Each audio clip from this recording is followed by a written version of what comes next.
Pure Shahi Paneer Masala. Delicious, healthy, every day.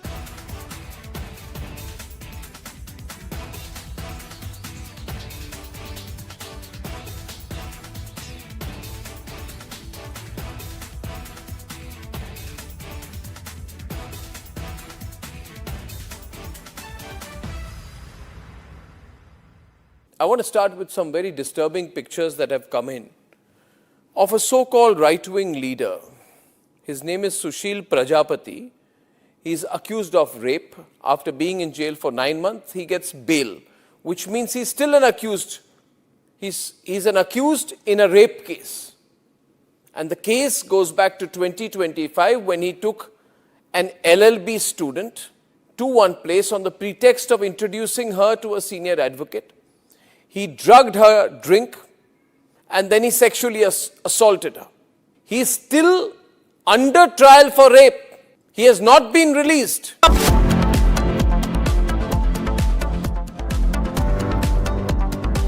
चमकी चाट से क्या बना है? सैंडविच लस्सी और छाछ हर घूंट में चमकी चाट।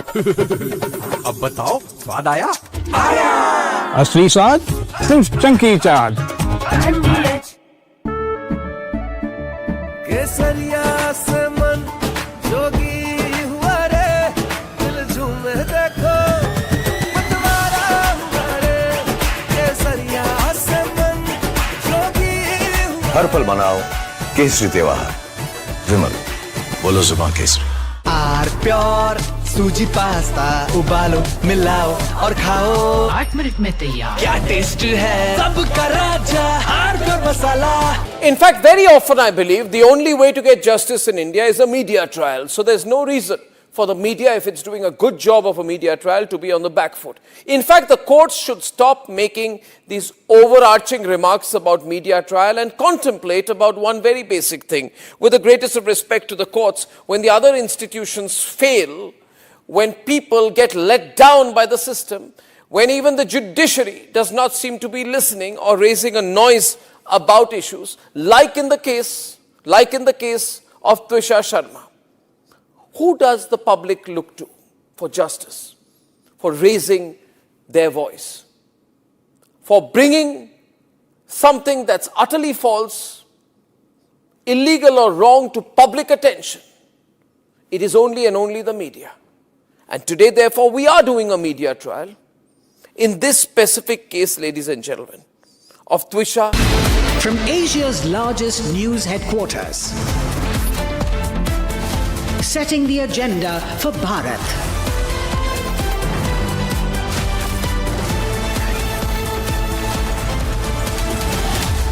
You're watching Republic.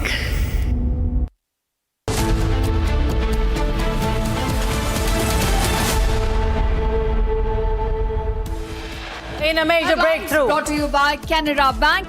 Together we can. In a major breakthrough in Twisha Sharma's death case, CBI now seeks judicial custody of Giribala Singh. CBI claims that Giribala's sister was present during the post-mortem.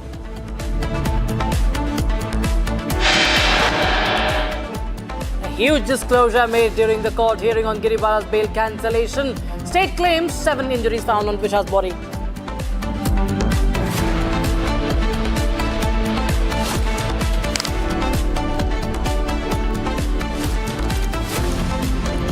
Huge drama unfolds outside Kerala.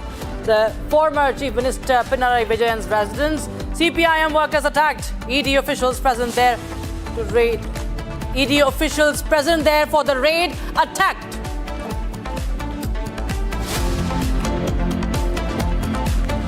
Days after the arrest of TMC leader and Baduria municipality chairman Dipankar Bhattacharya, police recovers 5 sacks concealed under a jute field in Baduria. 5 sacks of cash.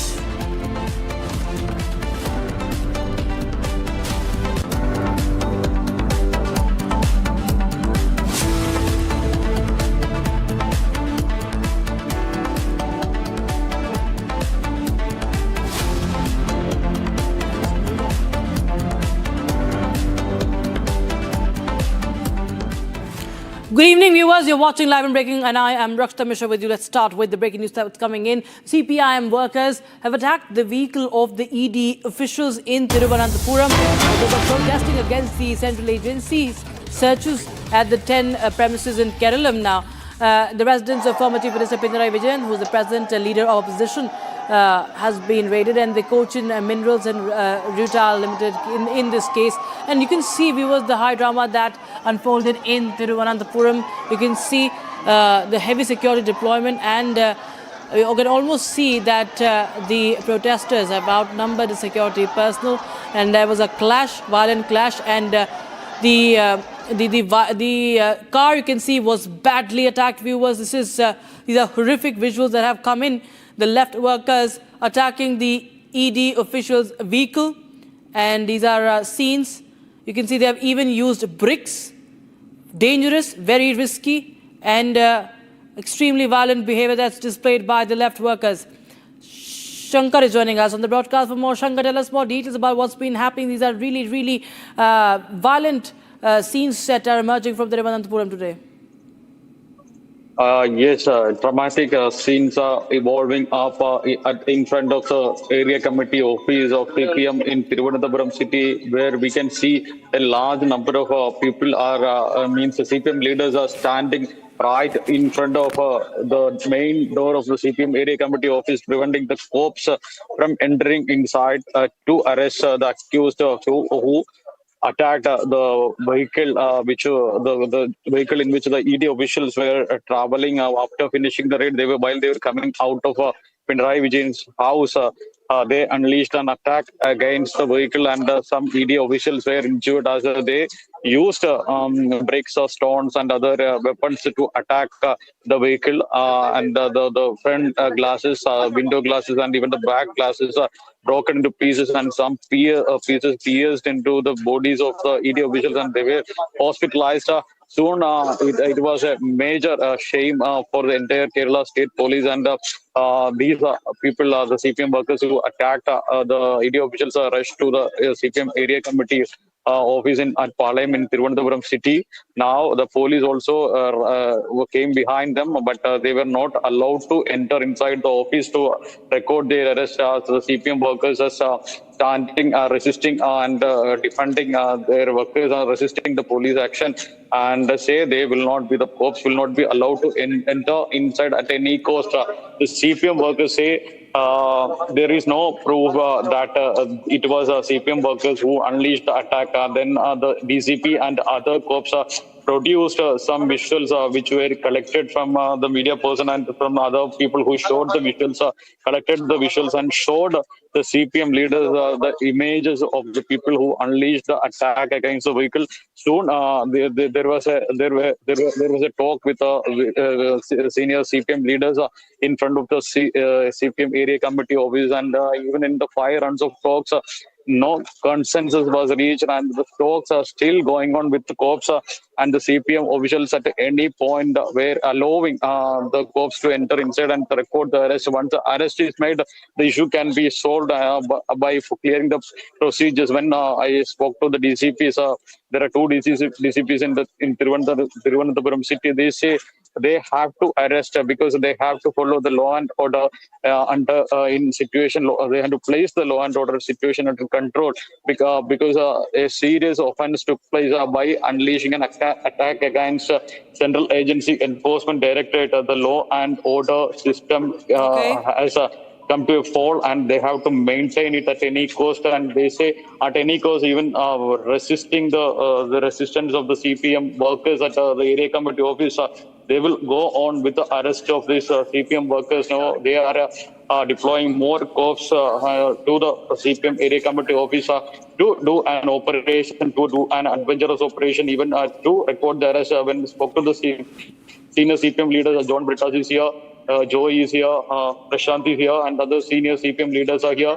When we spoke to them, it was learned that they are in a position that they don't allow at any point to allow the cops to arrest the accused who unleashed the attack against the vehicle in which the ED officials were traveling. Now we can see on the road the CPM workers are still holding talks with the cops to settle the issue amicably and to avoid Yes. the arrest of the CPM workers. But a number of CPM workers are still standing in front of the main Yeah. door of the area committee office, where we can see these workers say they are adamant and they are strong on their stance that they don't allow at any cost the arrest of the CPM workers who unleashed the attack. The visuals of all the 10 people who attacked the vehicle in which the video visuals were traveling were shared with the CPM leaders.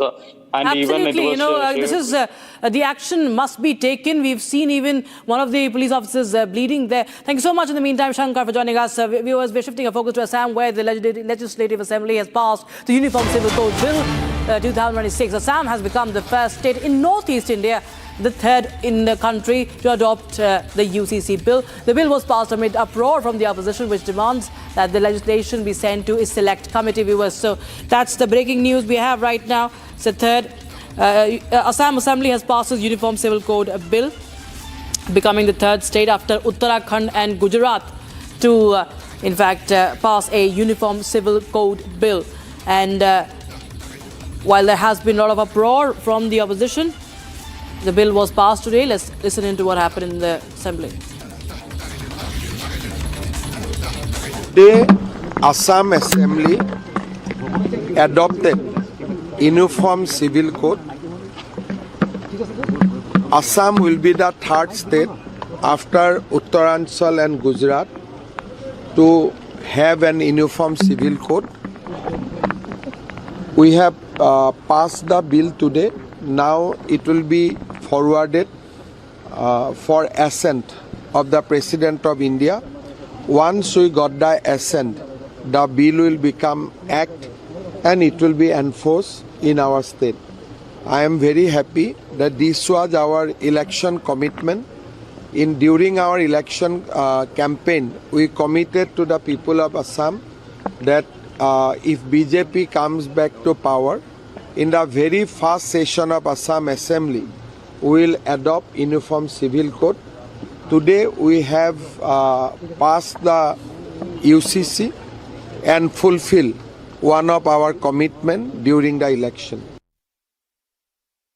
Today, Assam Assembly adopted Uniform Civil Code.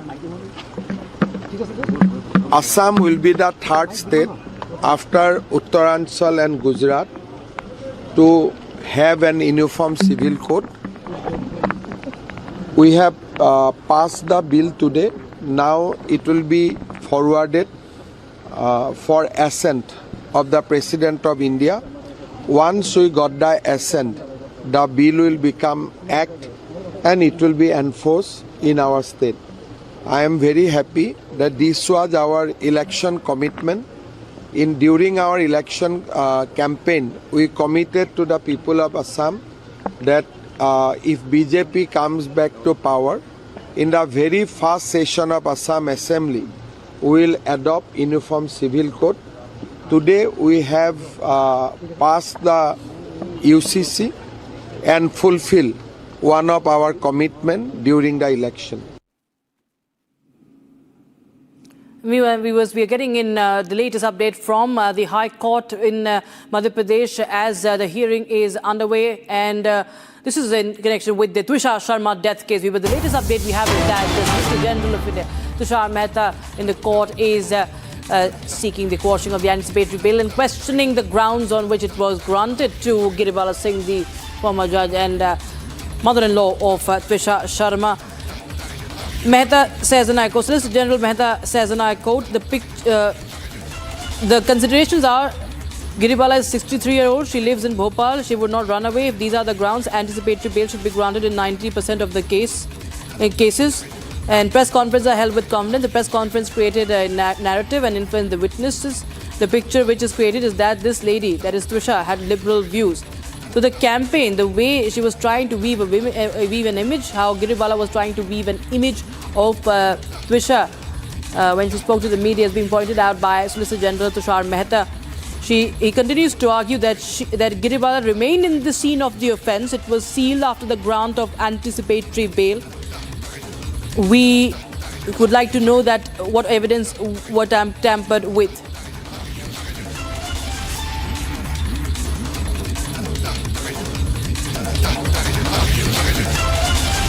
Shambhavi joins us on the broadcast for more. Shambhavi, well, that's a very important point that have been raked up, being argued by Tushar Mehta, the Solicitor General of India. He points to tampering of evidence. First of all, he questions the grounds on which the bail was granted, A, and B, he also says that Giribala remained in the scene of the offence, and only when she was granted the anticipatory bail. First, the FIR took 3 days, and then she is granted within an hour of the registration of FIR, anticipatory bail, and then they would like to know what evidence was tampered with. Well, actually, this is something that Republic has been pointing out since day one. That when we see at the timing at the filing of the FIR, the victim's family was bothered a lot. The victim's family had to struggle a lot just to get an FIR registered. And the FIR was registered very conveniently at a later time when the anticipatory bail was already given to Giribala Singh. Now, is she so powerful? The SG Tushar Mehta says that the judicial institutions and the agencies are on trial in this case because the accused, one of the main accused in this case, is from the fraternity. So it is very important that justice is delivered. It is very important that a bail is cancelled given the grounds of the bail. That even another point was made earlier that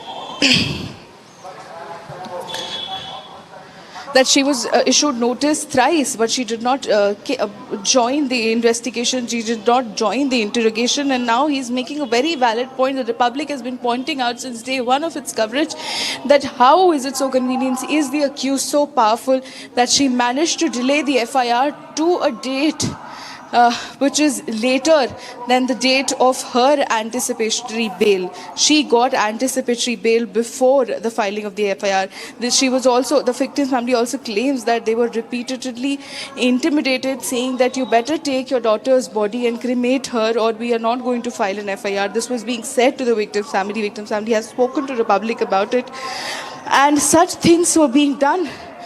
Because she is so powerful. So basically, the Solicitor General Tushar Mehta is trying to make a point that she is a very powerful person and has a lot of influence, so she must have tampered with the evidence as well. And another point is that the area where this thing allegedly happened, where Twisha Sharma allegedly hung herself, was not cordoned off, was not sealed off for the longest time, and it was open to access. So a lot of evidence must have been tampered with, and it was only around 7 days, 8 days later that police came here with Samarth Singh. Not even 10 days. 10 days later, some police arrive here with Samarth Singh to recreate the scene. Till then, we don't know what amount of evidence was tampered with or removed from the site.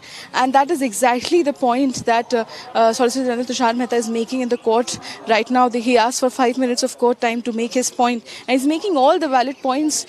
He's trying to build the ground on why the anticipatory bail given to Giribala Singh was unfair and was given in a very hurried manner, and is also trying to prove that Giribala Singh has been the former district judge. She still is serving as the president of the Consumer Dispute Redressal Forum, although that is being under scrutiny given that the Madhya Pradesh government had written to the Consumer Dispute Redressal Forum. Yeah. Given that you initiate an administrative inquiry into her role as the president. So we can see here that very strongly Tushar Mehta is trying to make all the valid grounds that even Republic has been constantly reporting on since day one on why her anticipatory bail should be cancelled. Absolutely. And on your screens, viewers, Shambhavi is showing us the laser scanners. These are 3D laser scanners that you can see. One of the officials, is it a CBI official using the scanner for surveying the residents of Giribala Singh, Shambhavi? Yes, Rakshita. This has been the case since the past 1.5 hours now, 2 hours now, that we have seen CBI officials coming outside occasionally. First, they came outside to click pictures. Then later, some officials came outside to shoot pictures of each and every nook and corner of the house from outside, including the extended garden that they have here and everything. And now there's another CBI official who's standing outside with a 3D laser, who's documenting all the required evidences that he can from outside. And this has been the scene since just a few hours ago when Madhya Pradesh police suddenly started forming a human chain and cordoned off the entire area for CBI to arrive with Samarth Singh. And they've been inside for a couple of hours with Samarth Singh, and occasionally they come out to document evidences from the outside of the house. They must be doing that in the inside of the house as well, but we have seen a lot of movement in the past couple of hours. Rakshita. Absolutely. Let me just point out what Solicitor General Mehta is arguing in the court as we speak. He's also pointed out that justice should be seen to be delivered. There are several issues. There is one thing I would like to point out, he says, from their reply. When we issue notice to respondent, she is well versed with the law, as that is the presumption. This is the mail sent by Giribala to IO on 21st of May. This is respondent is very well aware that the investigative officer cannot interrogate the respondent, being a lady, after sunset. He's pointing to how the anticipatory bail was given even before that there was a hearing on that, before FIR was filed. Okay, I'll just go across to the pictures coming in from Seva Tirth in the national capital as Chief Minister of Tamil Nadu, C. Joseph Vijay, is meeting the Prime Minister, and all smiles in that picture. The first meeting after he took oath as the Chief Minister of Tamil Nadu. Pictures coming in on your screens. Vijay in the national capital meeting the Prime Minister after he becomes the Chief Minister of Tamil Nadu, and you can see this meeting that's underway at the Seva Tirth in the national capital, and calling on Prime Minister Modi, and he will be talking about Mekadatu Dam proposal also. He has urged Prime Minister Modi for that to reject the proposal ahead of the Delhi visit. He made that he urged the Prime Minister for that. It's the first meeting with the Prime Minister. State demands on agenda, made an official visit to the national capital, seeking support for Tamil Nadu's key projects, raising the Mekadatu water dispute as well. So pleasantries exchanged. You can see the visual, Prime Minister and the Tamil Nadu Chief Minister, TVK Chief and Tamil Nadu Chief Minister, and Adhav Arjuna, Senior Ministers of Tamil Nadu from the TVK accompanying Tamil Nadu Chief Minister as well for this visit, and detailed, and we see that the Charter of Demands likely to push for welfare and infra projects, fundings, clearances for developmental initiatives, and a resolution to the ongoing water dispute. And Vijay is expected to meet other leaders. We do not know the details yet, but today is his meeting with the Prime Minister. As you can see, it's a meeting. In fact, viewers, you can say it's very interesting that he's meeting the Prime Minister after 12 long years, and this happens after he takes over as the Chief Minister. He's elected the Chief Minister, and you can see that it's a high-profile visit, and a lot of concerns being raised by the DMK on this. Fears among the DMK leaders for possible TVK BJP understanding, but there's no word on that officially or as such signaling. But yes, there is lots on agenda. What we understand from the TVK side, for support for the state's state projects, development projects, fishermen arrest, GST dues, etc., metro expansion in Chennai, and this is the TVK chief and the Tamil Nadu Chief Minister, who's meeting. The Prime Minister is expected to meet the President also, President Draupadi Murmu, and the Finance Minister Nirmala Sitharaman as well. And we'll keep an eye on those meetings as well. Right now, viewers, we have some breaking news coming in right now, and this is on the Karnataka political crisis, the leadership suspense. Now, what we know is that tomorrow is the day when Sitharamaiah will be meeting the governor. He has an appointment with the governor at 3 p.m. Sitharamaiah to resign as the Chief Minister of Karnataka tomorrow afternoon. Chief Minister Sitharamaiah seeks the governor's time to submit resignation. This is a message coming in from the Lok Bhavan to arrive after 3 p.m. tomorrow. Messages coming in from the governor to the Chief Minister, as per our sources from Republic Kannada, sources telling Republic Kannada about the inside details, on the latest details as far as the leadership change is concerned. Sitharamaiah seeking governor's appointment at 3 p.m. Sources tell Republic Kannada about the appointment of Siddaramaiah with the governor. And we have Abhishek joining us on the broadcast for more. Abhishek, what have we picked up as far as the resignation is concerned, and what really has, for those who have just tuned in, what really has, made this step possible from Siddaramaiah, who has been long adamant of not budging, and what's been the deal? What are the modalities that have been discussed?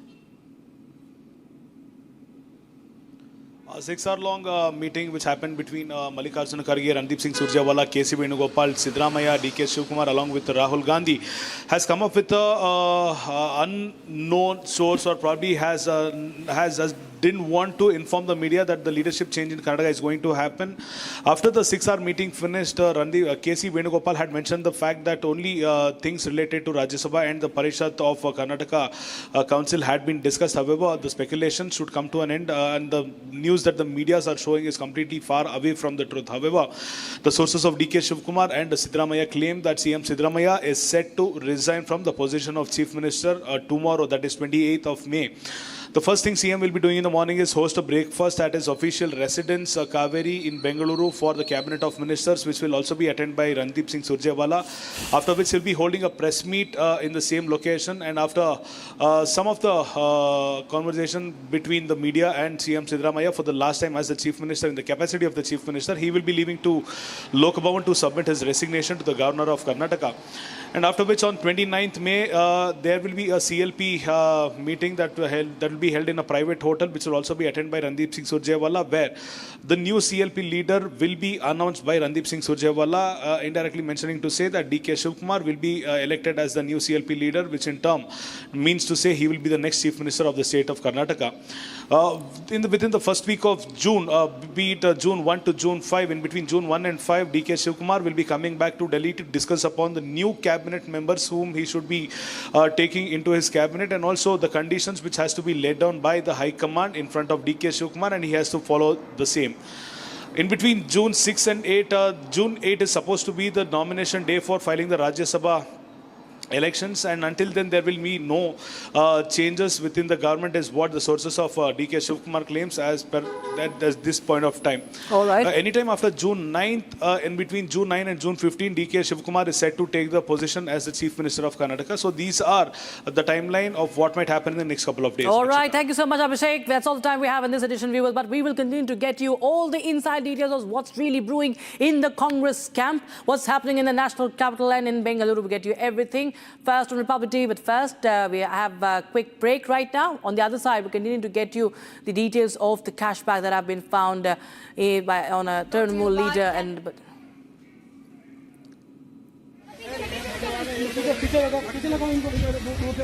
Republic TV will get you the details of the cashback that have been recovered from the field there.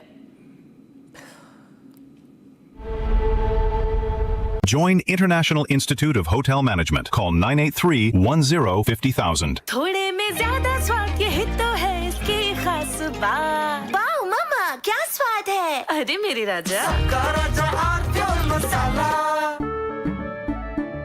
केसरिया से मन जोगी हुआ रे, दिल झूमे देखो मतवारा हुआ रे। केसरिया से मन जोगी हर पल मनाओ केसरी त्योहार। विमल, बोलो जुबान Kesari.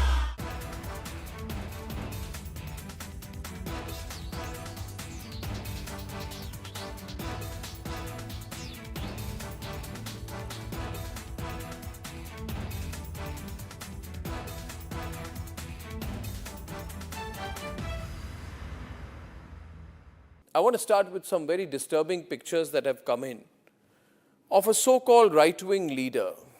His name is Sushil Prajapati. He's accused of rape. After being in jail for 9 months, he gets bail, which means he's still an accused. He's an accused in a rape case.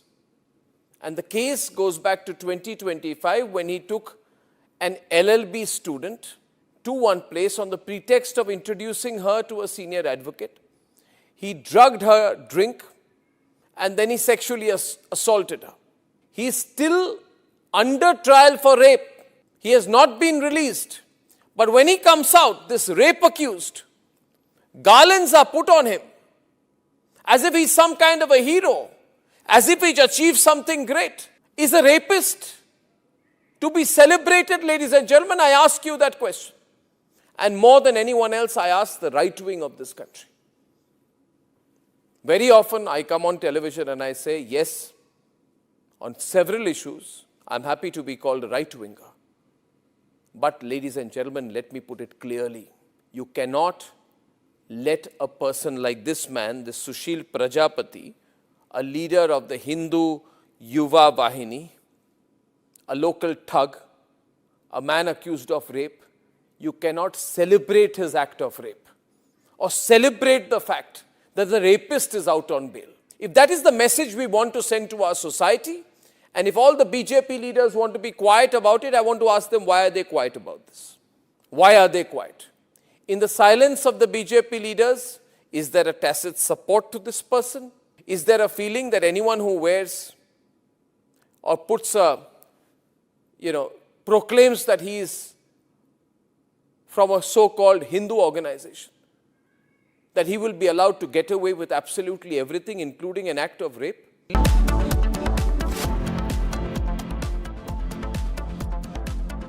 Join International Institute of Hotel Management. Call 983-10-50,000. चमकी चाट से क्या बना है? आलू चाट या fruit चाट, स्वाद बनाए चमकी चाट।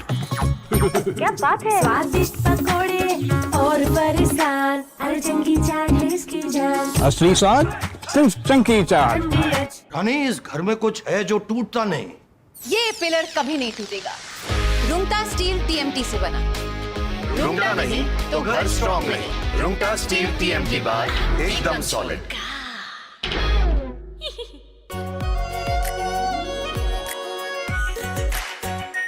Our pure Shahi Paneer Masala.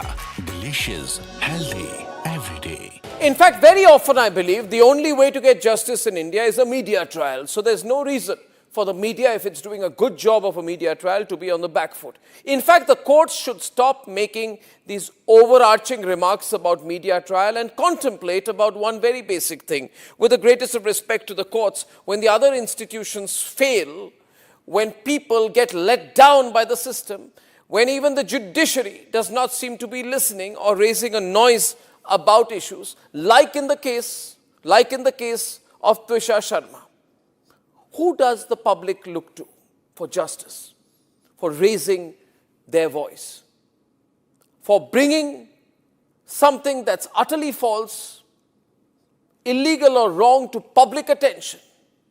It is only and only the media.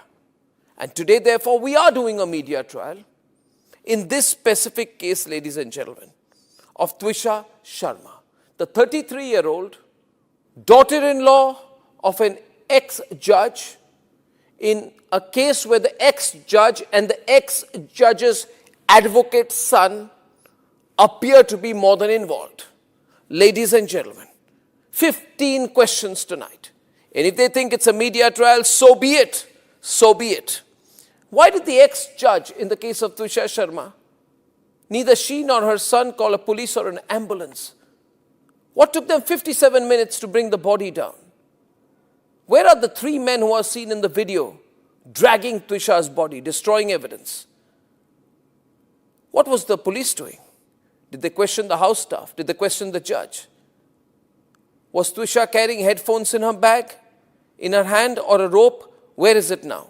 Where is that so-called belt that cops claim was used by her to commit suicide?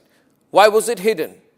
The mother-in-law, the ex-judge, walks up calmly while the body is being dragged down and evidence is being destroyed before the judge's eyes. Is that normal?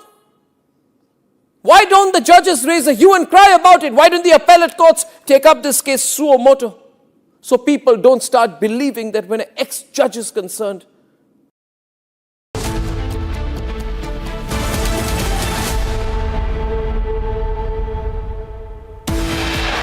Headlines brought to you by Canara Bank. Together we can. In a major breakthrough in Twisha Sharma's death case, CBI seeks judicial custody. CBI claims Giribala's sister was present during post-mortem.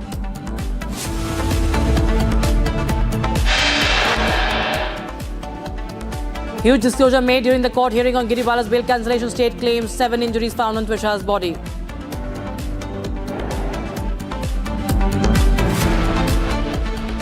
Huge drama unfolding outside Kerala. Former Chief Minister Pinarayi Vijayan's residence. CPI workers attacked. ED officials present there to raid.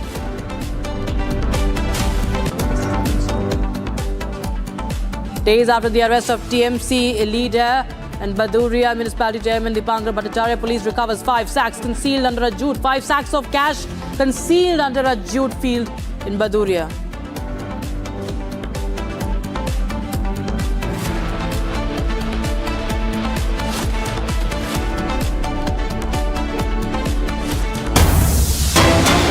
Breaking news coming in. Boost for India's stealth jet fighter program. MOD, the Ministry of Defence has issued a request for proposal to 3 shortlisted bidders for the AMCA project. Viewers, shortlisted companies are L&T Bharat Electronics Limited, Tata Advanced Systems and Bharat Forge BEML. Of course, a big step forward in India's AMCA program. 3 private players, viewers, 3 private players in the reckoning, in the race to build India's first ever indigenous fighter jet, the 6th generation. We can have the visuals of the AMCA and not the combat soldiers there.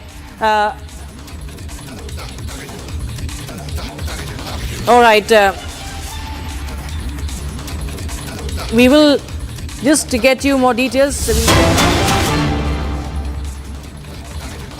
All right, it was a big boost for India's stealth fighter jet program, and just get you more details. This is the DRDO which has approved this, and it's a big step forward as far as the AMCA is concerned. The much awaited AMCA, of course, is going to take time, but the fact that it's a 15,000 crore rupee project, historic, as 3 private players are in the reckoning. India's homegrown stealth fighter jet, 5th generation fighter jet. India needs a 5th generation fighter jet, indigenous one, and a big boost in Atmanirbharta. A big boost in Atmanirbharta, of course, and paves the way for 2nd fighter jet. This proposal will be paving the way for a 2nd fighter jet production facility in India, besides that of Hindustan Aeronautics Limited. Let's go across to the latest inputs on Twisha Sharma's death story. We're getting in a word from the lawyer live. Listen in to what the lawyer is saying. ये allow होनी चाहिए और क्यों उनकी anticipatory bell निरस्त होनी चाहिए। माननीय न्यायालय ने पूरा अभी 5:20 तक सबके बहस सुनने के बाद अब वो आदेश के लिए उन्होंने रखा हुआ है, और हमें उम्मीद है कि थोड़ी देर में हमें आदेश प्राप्त होगा, और हमें उम्मीद है कि हम सफल होंगे।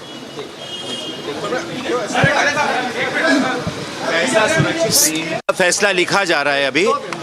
अभी 5:20 तक सारे पक्षों के तर्क सुने गए।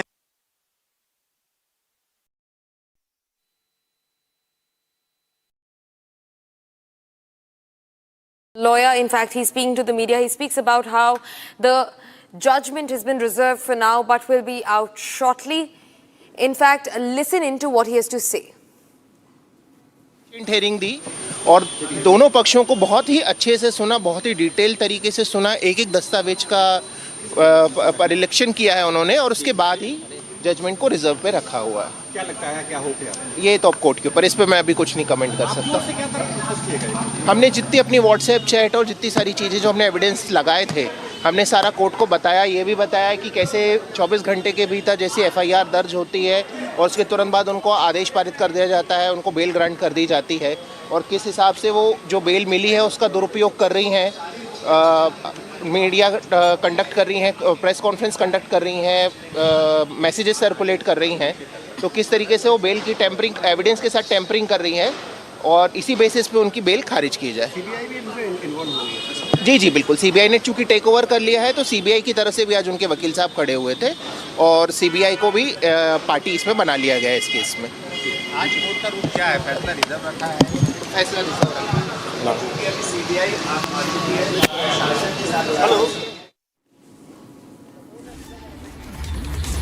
Viewers, we're getting in a fresh breaking development. Now, the court has reserved the order. Now, this is about the Jabalpur High Court that's reserved the order over the cancellation of ex-judge Giribala Singh's anticipatory bail. So, in fact, another letdown for justice for Twisha. The Jabalpur High Court has now held its order. It's reserved the order on the hearing of Giribala's bail cancellation. In fact, the court has reserved its order. Remember, this comes after this hearing, originally scheduled for the 25th, was deferred and was brought to the 27th after Giribala applied for an extension. She was given 2 more days to submit her replies. In fact, today also, she was not physically present in the court. And now the Jabalpur High Court has reserved its order on Giribala's bail plea cancellation. Now, after a heated hearing, the order on Giribala bail has been reserved by the Jabalpur High Court. My colleague Shambhavi continues being with us on the broadcast to get us more details into the matter. Shambhavi, a reserved order is what we're getting after hours of, back and forth in the Jabalpur High Court. How do you read this? What more do you have for us?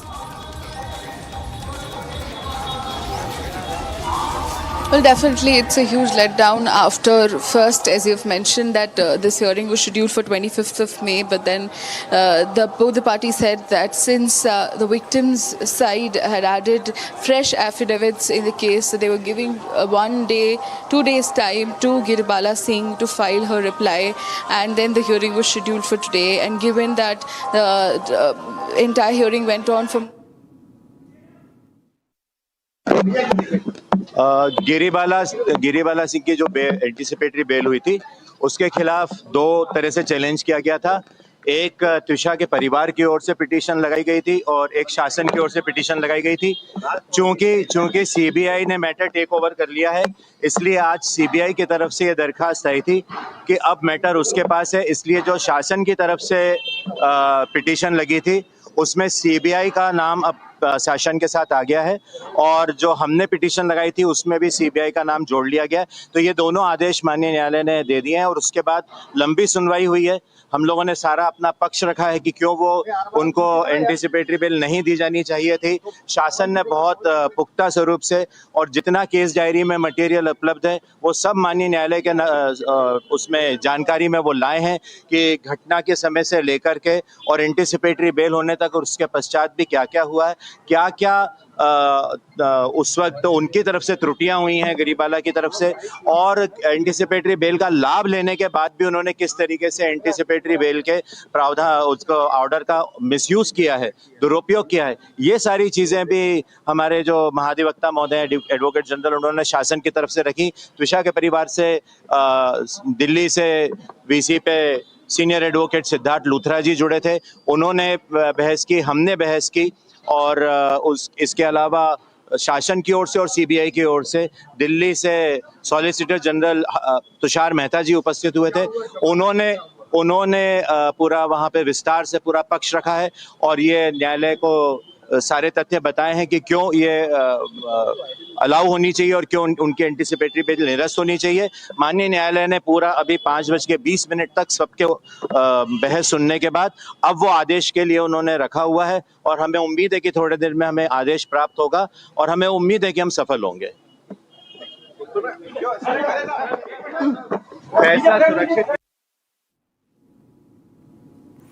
Viewers, now the Jabalpur High Court has reserved order on Giribala's bail cancellation, and in fact that was Twisha's family lawyer speaking to the media just moments ago. He says that even though the court has reserved the order for now, they will come out victorious in this entire case. In fact, Harsh joins me from right outside the Jabalpur High Court, and also Shambhavi continues being with us from Bhopal. Harsh, coming to you first, the unexpected has happened. First, the date was deferred to the 27th, and now the order has been reserved. What more are you getting in? All right, Kesura, this is a big breaking news on Republic TV that the High Court of Jabalpur, in fact, after hearing the petition for nearly 2.5 hours, now this case went for hearing at 2:30 p.m. and it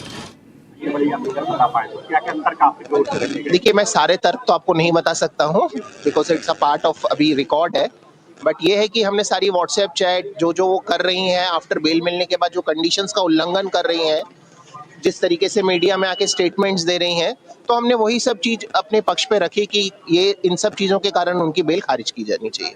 क्या रुख है?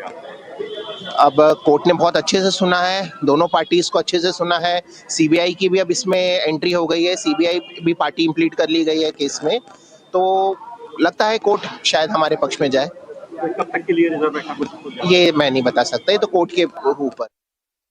लंबी बहस चली है, किस तरीके से लंबी बहस चली, किस तरीके से तथ्य जो है वो रखे गए कोर्ट के सामने? मैंने अभी बताया है कि शासन CBI की तरफ से सॉलिसिटर जनरल तुषार मेहता जी और प्रशांत सिंह जी एडवोकेट जनरल उपस्थित हुए थे। उन्होंने घटना दिनांक से लेकर के FIR दर्ज होने तक और जितना भी उसमें केस डायरी में तथ्य थे वो माननीय न्यायालय के समक्ष रखे। उन्होंने रखा है कि ये कितना गंभीर मामला था, इसमें बहुत गंभीर आरोप थे और उन पक्षों को पर कुछ भी सुनवाई न करते हुए और यहाँ तक कि जो सेशन कोर्ट भोपाल ने जो फैसला किया है वो इस तरीके से कर दिया जैसे कि पूरी गवाही हो चुकी है और उसके बाद वो उसको गुणदोष पे निराकरण कर रही हो। उन्होंने ऐसे तथ्यों को के आधार पे फैसला दे दिया जो कि केस डायरी का पार्ट नहीं थे, जो कि अभियुक्त पक्ष की तरफ से रखे गए थे, उनको मानते हुए और केस डायरी में इन्वेस्टिगेशन आगे बढ़ा ही नहीं था उस बात का संज्ञान ना लेते हुए उन्होंने बहुत जल्दी दिखाते हुए वो फैसला कर दिया था। ये भी उन्होंने हाईलाइट किया है कि पोस्टमार्टम रिपोर्ट बहुत गंभीर है। पहली पोस्टमार्टम रिपोर्ट भी बहुत गंभीर है, अभी दूसरी पोस्टमार्टम रिपोर्ट तो आनी है। उनका कहना है कि पहली पोस्टमार्टम रिपोर्ट में गले में जो पट्टे के निशान है 2 जगह, उसके अलावा 7 इंजुरीज़ हैं। वो 7 इंजुरीज़ में उसको सर में भी चोट है, उसके उंगलियों में चोट है, कोहनी में चोट है, हाथ में 2 जगह और चोट है, कमर में चोट है। और इन सारी चोटों के बारे में पोस्टमार्टम में ये स्पष्ट ओपिनियन है कि उसके मृत्यु के पहले आई हुई चोट है। और ये भी स्पष्ट ओपिनियन उसमें है कि इनमें से कोई भी चोट त्विषा अगर फंदे पे थी तो उसे फंदे से उतारते समय नहीं आ सकती थी और ना ही उसको सीढ़ियों से नीचे लाते समय आ सकती थी। ये सारे तथ्य रखें और ये भी रखा है कि गिरिबाला जो है वो जमानत की कंडीशन का पालन नहीं कर रही है, नोटिस देने के बाद भी नहीं उपस्थित हो रही हैं। और आखिरी नोटिस जो उनको भेजा गया था उसमें भी उन्होंने ईमेल से जवाब दे दिया था कि वे शाम को आएंगी। इन सारे तथ्यों को सामने रखते हुए बहस की गई है। त्विषा के परिवार की ओर से सीनियर एडवोकेट सिद्धार्थ लूथरा जी और हम लोग उपस्थित हुए थे। लंबी बहस चली है, 5:20 तक बहस चली है और न्यायालय ने कहा है कि वे आज ही इस पे आदेश करेंगे, तो अब हम आदेश की प्रतीक्षा करें। दूसरी ओर 80 पेज का जवाब दाखिल किया गया था, उसको किस तरीके से देखा गया? वकीलों का जो वो अभी तक कहते आए वही उनका कहना है। उनका कहना है कि पैसे हमने मांगे नहीं थे, पैसे हमने दिए थे, जो कि इन्वेस्टिगेशन का विषय। वो कुछ पेमेंट स्लिप दिखाते हैं जो उन्हें इन्वेस्टिगेशन अथॉरिटीज़ को देनी चाहिए थी। अगर वो समय पर वो पेमेंट स्लिप इन्वेस्टिगेशन अथॉरिटी को जब्त कराते और इन्वेस्टिगेशन जो भी एजेंसी हैं वो अभी CBI है, अब वो अगर त्विषा के परिवार से जानना चाहेगी कि ये पेमेंट स्लिप किस चीज़ की है तो वो बताई जाएंगी। अब जो पेमेंट स्लिप उनने दी है वो अगस्त 2025 की भी हैं, सितंबर 2025 की भी हैं, वो किसी शर्मा प्रोडक्शन के नाम के अकाउंट में गई हैं। अब ये सारा मैटर इन्वेस्टिगेशन का है क्योंकि शादी उनकी दिसंबर 2025 में हुई थी, तो वो सारा जो है वो जो कंसिडर किया जाएगा। उन्होंने ये भी कहा है कि ऐसी कोई परिस्थिति नहीं बनी थी जिसमें अग्रिम जमानत नहीं दी जा सकती थी और उन्होंने ये भी कहा है और उन्होंने ये भी कहा है कि उन्होंने ये पक्ष भी रखा है कि गिरिबाला ने बेल की कंडीशंस का कोई उल्लंघन नहीं किया। अब ये सब चीज़ें माननीय न्यायालय को देखनी है।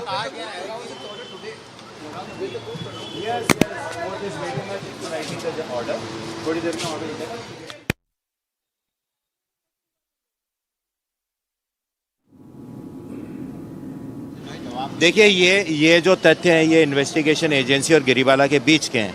माननीय महाधिवक्ता महोदय ने पूरी केस डायरी कोर्ट के सामने रखी है और उन्होंने वो सारे लेटर्स दिखाए हैं माननीय न्यायालय को कि कब कब उनको बुलाया गया और वो नहीं आई। और आखिरी जो लेटर लिखा गया उसका भी जवाब उन्होंने ईमेल पे दे दिया था कि हमको शाम को आएंगे। ये 21-22 तारीख की बात है।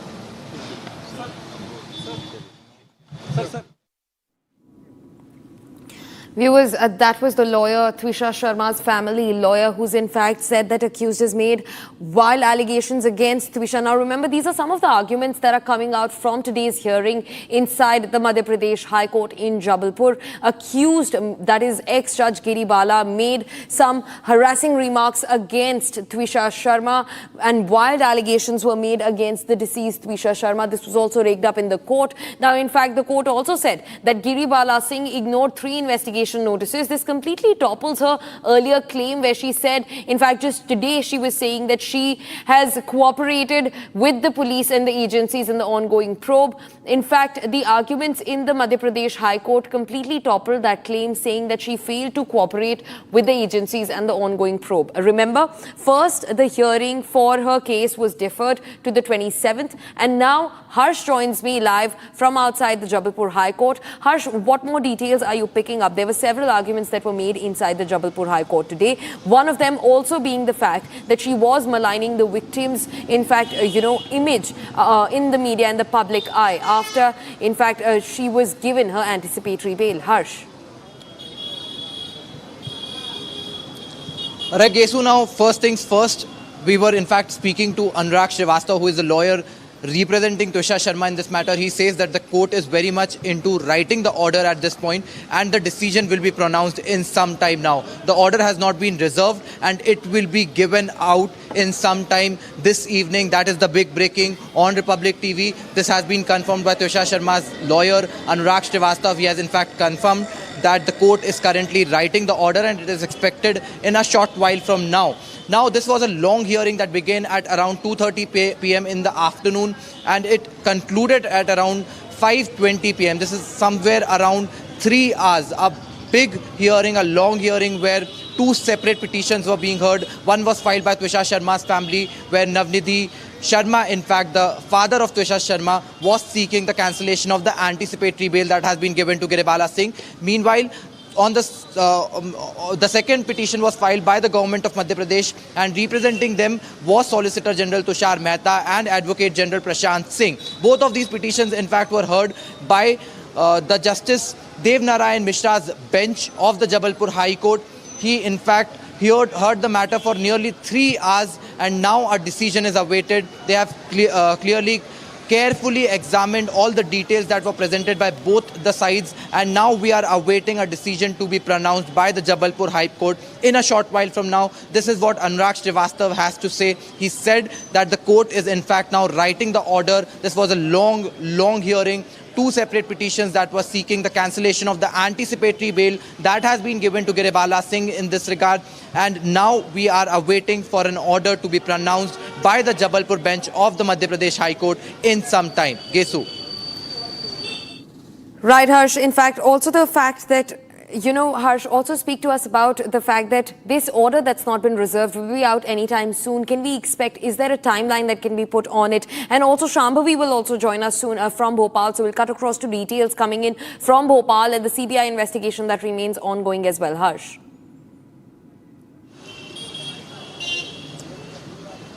Right, in fact, a lot has to be fetched in this regard. The Central Bureau of Investigation has pointed out clear mishandling of the case by the Bhopal police. They have in fact met the Commissioner of Police in Bhopal. They have said that something as basic as the case diary was not complete, and this is the allegation that are being put by the Central Bureau of Investigation. They are now seeking, they have in fact now also given an application to the Jabalpur High Court seeking full and complete control in the case. This is what Central Bureau of Investigation has to say. They have clearly pointed out mishandling of the case by the police teams that were in fact investigating the matter. They have also sought judicial custody of one of the prime accused in this case, the mother-in-law, the retired Judge Giribala Singh. This is what CBI is asking. CBI has in fact asked the High Court to give the judicial custody of one of the main accused in this case, who is none other than Giribala Singh, who is currently on the anticipatory bail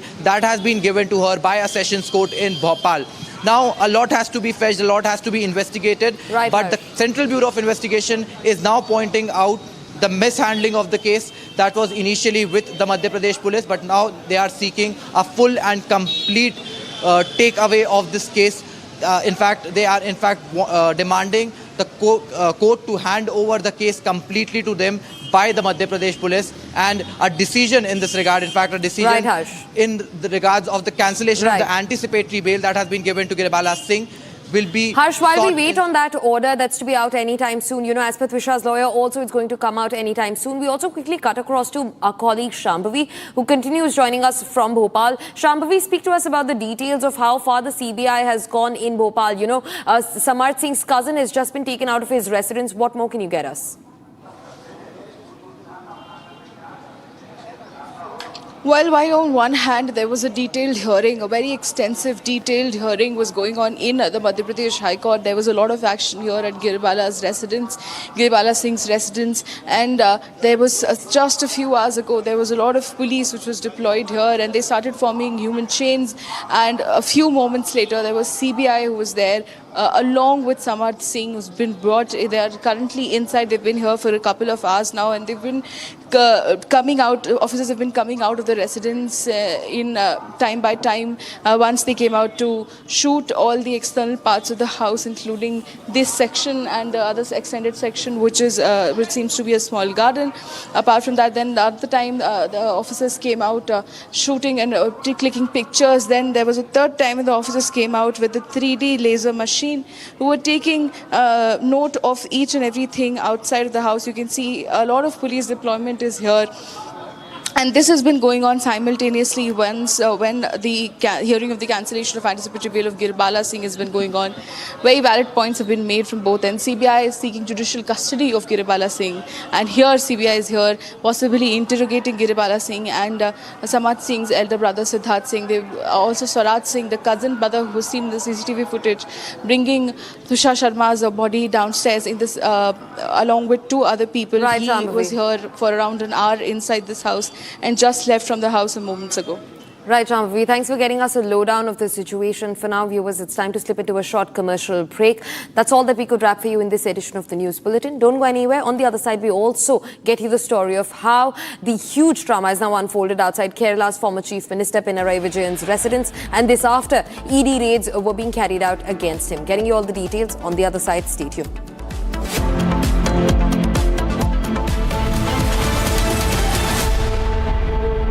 AU savings account में मिलते हैं amazing benefits, paperless banking and higher interest, वो भी हर महीने। Money money money money every month. सोच बदलो और बैंक भी। प्यास बुझाए, ठंडक लाए, सबको भाए जीरा से। MTH का जल जीरा, जीरा से। जीरा से असली रिफ्रेशिंग, असली स्वाद, असली मजा। MTH। जब तक लाजवाब न बन जाए उसे नहीं इत्मीनान है, तभी तो रिचमैन बनना नहीं आसान है। आर प्योर सूजी पास्ता उबालो मिलाओ और खाओ 8 मिनट में तैयार। क्या टेस्ट है सबका राजा R pure masala.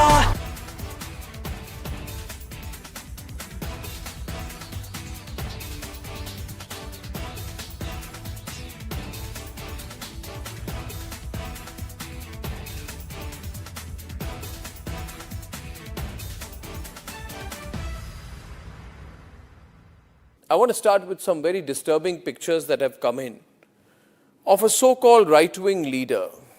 His name is Sushil Prajapati. He's accused of rape. After being in jail for 9 months, he gets bail, which means he's still an accused. He's an accused in a rape case. And the case goes back to 2025 when he took an LLB student to one place on the pretext of introducing her to a senior advocate. He drugged her drink and then he sexually assaulted her. He is still under trial for rape. He has not been released. But when he comes out, this rape accused, garlands are put on him as if he's some kind of a hero, as if he's achieved something great. Is a rapist to be celebrated, ladies and gentlemen? I ask you that question. And more than anyone else, I ask the right wing of this country. Very often I come on television and I say, yes, on several issues, I'm happy to be called a right-winger. But ladies and gentlemen, let me put it clearly. You cannot let a person like this man, this Sushil Prajapati, a leader of the Hindu Yuva Vahini, a local thug, a man accused of rape, you cannot celebrate his act of rape or celebrate the fact that the rapist is out on bail. If that is the message we want to send to our society, and if all the BJP leaders want to be quiet about it, I want to ask them, why are they quiet about this? Why are they quiet? In the silence of the BJP leaders, is there a tacit support to this person? Is there a feeling that anyone who wears or puts a, proclaims that he is from a so-called Hindu organization, that he will be allowed to get away with absolutely everything, including an act of rape? Is there a feeling that this man, do right-wingers feel, this man, this accused rapist is one of our own? So hence, regardless of what happens, one of our own should never be accused. It's like all those people, those radical Islamists who say that as long as the act of murder or crime of terrorism is carried out by a Muslim, it must be defended. This very thought, ladies and gentlemen, is completely unacceptable. And we need to make the point more strongly because it's not the first time this has happened. This happened in the case of Bilkis Bano. When in Gujarat, the rapists of Bilkis Bano came out, they were greeted with tikas and sweets. And it was happening openly. This was an act of defiance. A manner of saying, so what? It is a Hindu who carried out the act of rape and hence we will celebrate him, we will forgive the person. Ladies and gentlemen, we are nobody to forgive and the last thing we should do is celebrate rapists. This was a shameful moment then, this is a shameful moment now. Sengar was another shameful moment when some people said,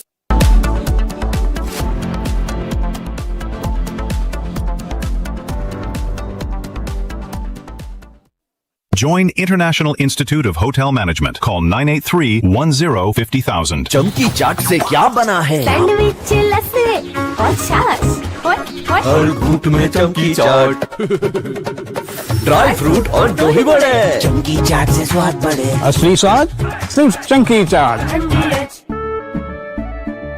केसरिया से मन जोगी हुआ रे दिल झूमे देखो मतवारा हुआ रे केसरिया से मन जोगी हर पल मनाओ केसरी त्योहार विमल बोलो जुबान केसरी थोड़े में ज्यादा स्वाद यही तो है इसकी खास बात। वाओ मामा क्या स्वाद है? अरे मेरी राजा in fact, very often I believe the only way to get justice in India is a media trial. So there's no reason for the media, if it's doing a good job of a media trial, to be on the back foot. In fact, the courts should stop making these overarching remarks about media trial and contemplate about one very basic thing. With the greatest of respect to the courts, when the other institutions fail, when people get let down by the system, when even the judiciary does not seem to be listening or raising a noise about issues, like in the case of Twisha Sharma. Who does the public look to for justice, for raising their voice, for bringing something that's utterly false, illegal or wrong to public attention? It is only and only the media. And today, therefore, we are doing a media trial in this specific case, ladies and gentlemen, of Twisha Sharma, the 33-year-old daughter-in-law of an ex-judge in a case where the ex-judge and the ex-judge's advocate son appear to be more than involved. Ladies and gentlemen, 15 questions tonight. And if they think it's a media trial, so be it. So be it. Why did the ex-judge in the case of Twisha Sharma, neither she nor her son call a police or an ambulance? What took them 57 minutes to bring the body down? Where are the 3 men who are seen in the video dragging Twisha's body, destroying evidence? What was the police doing?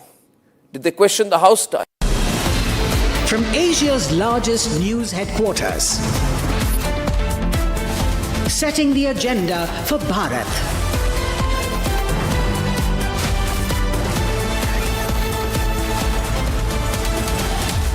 You're watching Republic.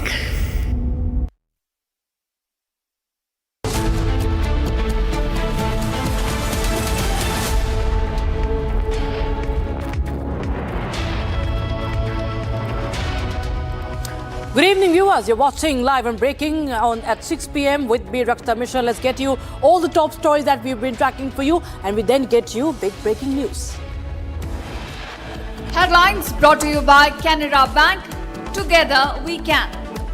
In a major breakthrough in Twisha Sharma's death case, CBI now seeks judicial custody. CBI claims Giribala's sister was present during a post-mortem. Huge disclosure made during the court hearing on Giribala's bail cancellation. State claims 7 injuries found on Twisha's body.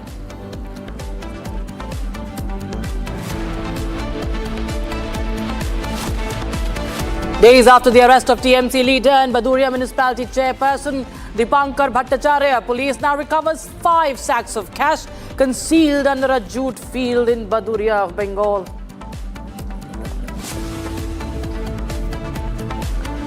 Sources indicate Siddaramaiah is told to step down gracefully on the 28th of May, that is tomorrow. Appointment with the governor sought for tomorrow afternoon by Siddaramaiah, tell our sources. Suspense over the next chief minister in Karnataka continues.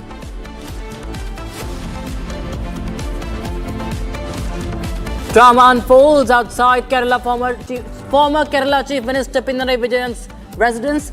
CPI workers attack ED officials present to raid.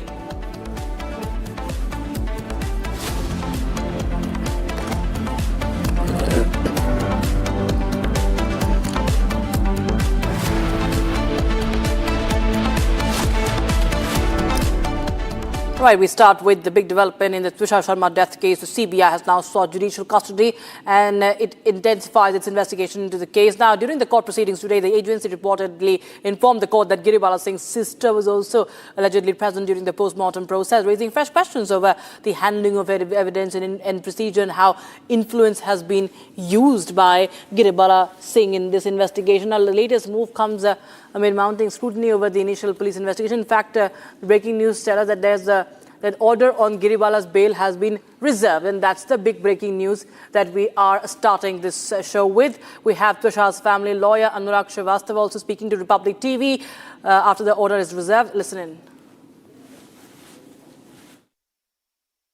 Giribala Singh की जो anticipatory bail हुई थी उसके खिलाफ 2 तरह से challenge किया गया था। एक त्विशा के परिवार की ओर से पिटीशन लगाई गई थी और एक शासन की ओर से पिटीशन लगाई गई थी। चूंकि सीबीआई ने मैटर टेक ओवर कर लिया है, इसलिए आज सीबीआई की तरफ से ये दरखास्त आई थी कि अब मैटर उसके पास है, इसलिए जो शासन की तरफ से पिटीशन लगी थी उसमें सीबीआई का नाम अब शासन के साथ आ गया है और जो हमने पिटीशन लगाई थी उसमें भी सीबीआई का नाम जोड़ लिया गया। तो ये दोनों आदेश माननीय न्यायालय ने दे दिए हैं और उसके बाद लंबी सुनवाई हुई है। हम लोगों ने सारा अपना पक्ष रखा है कि क्यों वो उनको एंटीसिपेटरी बेल नहीं दी जानी चाहिए थी। शासन ने बहुत पुख्ता स्वरूप से और जितना केस डायरी में मटेरियल उपलब्ध है वो सब माननीय न्यायालय के उसमें जानकारी में वो लाए हैं कि घटना के समय से लेकर के और एंटीसिपेटरी बेल होने तक और उसके पश्चात भी क्या क्या हुआ है, क्या क्या उस वक्त उनकी तरफ से त्रुटियां हुई हैं गिरिबाला की तरफ से, और एंटीसिपेटरी बेल का लाभ लेने के बाद भी उन्होंने किस तरीके से एंटीसिपेटरी बेल के प्रावधान उसको ऑर्डर का मिसयूज किया है, दुरुपयोग किया है। ये सारी चीजें भी हमारे जो महाधिवक्ता महोदय एडवोकेट जनरल उन्होंने शासन की तरफ से रखी। त्विशा के परिवार से दिल्ली से वीसी पे सीनियर एडवोकेट सिद्धार्थ लूथरा जी जुड़े थे, उन्होंने बहस की, हमने बहस की और इसके अलावा शासन की ओर से और सीबीआई की ओर से दिल्ली से सॉलिसिटर जनरल तुषार मेहता जी उपस्थित हुए थे। उन्होंने पूरा वहाँ पे विस्तार से पूरा पक्ष रखा है और ये न्यायालय को सारे तथ्य बताए हैं कि क्यों ये अलाउ होनी चाहिए और क्यों उनकी एंटीसिपेटरी बेल निरस्त होनी चाहिए। My colleague Harsh joins us live in the broadcast from outside the court. Harsh, tell us, what are you picking up? The court has reserved the order after heated hearing, multiple arguments that are put up before the court by the Solicitor General.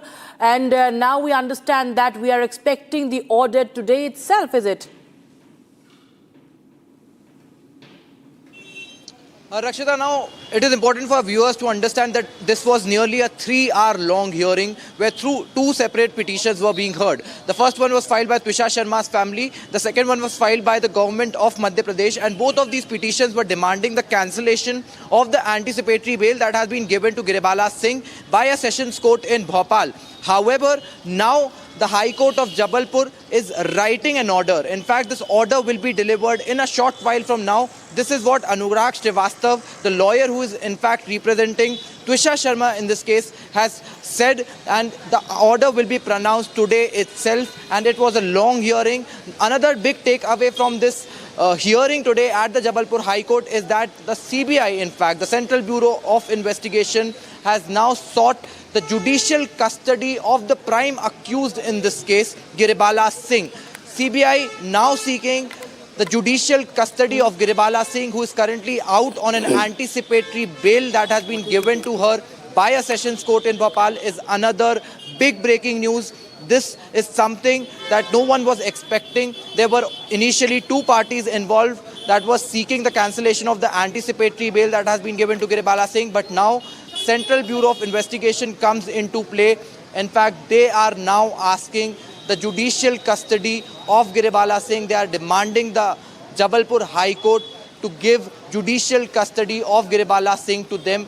They have earlier also given an application to the Jabalpur High Court that they want a full and complete control over the case. Now, this comes at a time when the Central Bureau of Investigation has also pointed out mishandling of the case by the Bhopal police. They have in fact said that something as basic as the case diary was incomplete, and they are pointing out poor handling of the case by the Madhya Pradesh police, and it's in fact now the CBI that is seeking the judicial custody of Giribala Singh, who is one of the prime accused in this case. Okay, so the big breaking in this case is that we are expecting the courts to deliver the order today itself. So that's the big breaking news, viewers. In fact, there's another important update as CBI was conducting the investigation, and the state government today informed the court that at least 7 injuries were found on Twisha's body. It includes marks on the scalp, on the wrist and on the elbow.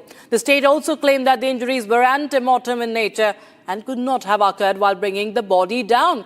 That intensifies questions, that amplifies the questions over these circumstances leading to Twisha Sharma's death, viewers. It's a big disclosure made by the state government advocate that it was Twisha torture is the big question arising now, as state claims that there are fingerprints found on the body. Possibility of hitting her is not ruled out, viewers. So clearly we can see that what is being made out to be a mere as a suicide case, there is the High Court, there's the state government that is arguing that there are injuries found on Twisha's body. Harsh continues to be with us on the broadcast for more. Harsh, well, it's important to understand the pertinent points that were raked up, that were argued by the Solicitor General today and also the Advocate General for the state of Madhya Pradesh. Pointed out to first how the body had the bruise marks, and quite, of course, quite importantly, there was a need for second post-mortem, and after that we see that the state government says that there were bruises on her body, and this cannot be the bruise that was sustained by only dragging her body down the stairs. Right, Rakshita, now this is another crucial aspect that Prashant Singh, who is in fact the Advocate General representing the government of Madhya Pradesh in this matter, he said that there were 7 injuries on Twisha's body, and these were anti-mortem injuries and not the post-mortem injuries. This is very significant because these are the injuries that cannot be caused by the body being taken to the hospital, and this becomes a very crucial aspect because Advocate General himself speaking this, talking about this on behalf of the state of Madhya Pradesh, telling the court that there were 7 anti-mortem injuries on Twisha Sharma's body that were found, and this needs to be investigated because these are not the injuries that can be caused after her death, and this is something very crucial. He has also said that the Sessions Court in Bhopal was very hasty to pronounce a decision when it gave an anticipatory bail to Giribala Singh. The bail, in fact, was given in a matter of 1 hour, and Harsh, what about the presence or the alleged presence of Giribala's sister? That's also pointed out by the state during the post-mortem.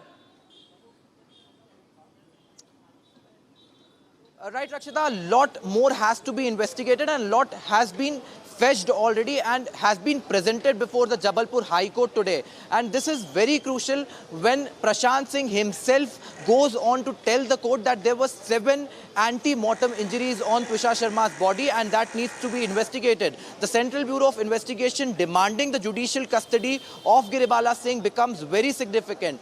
Now, Prashant Singh also telling the court that it was a very hasty decision that was given by the Sessions Court in Bhopal because the bail was given just in an hour of the FIR being filed. This becomes very crucial and a lot has to be investigated. But everything will be answered just in a short while from now because Anurag Srivastav, who in fact is Twisha's lawyer in this case, has said that the court is currently writing an order and the court will pronounce the order today itself. This is a big breaking news on Republic TV that the order has not been reserved, but it will be pronounced in a short while from now. We are expecting the court to give its verdict on the anticipatory bail that has been given to Giribala Singh, that has been given by a Sessions Court. Now, 2 separate petitions were being heard, which were in fact demanding the cancellation of these pleas. Okay. The first one was obviously filed by Twisha Sharma's family. The second was filed by the state of Madhya Pradesh. And now the Central Bureau of Investigation also seeking her judicial custody, pointing out the clear mishandling of the case by Madhya Pradesh Police. Thank you so much, Harsh, for joining us. Where details coming in, viewers. In fact, we have the exclusive reaction now coming in from the advocate Abhijit Sinha and also father of Twisha Sharma, Mr. Navnidhi Sharma, speaking to Republic TV after the court proceedings concluded, after the hearing concluded. Let's take a listen in. Sir, मैं जानता हूँ आप ज़्यादा बात नहीं कर पाएंगे इस केस के बारे में, लेकिन अभी आज की हियरिंग के बाद आपकी कैसी अपेक्षा है कोर्ट से कि क्या ऑर्डर पास करें? देखिए, हमारी तो पॉजिटिव ही रहेगी। हम अपने सर को पॉजिटिव ही देखते हैं हम हर चीज़ को।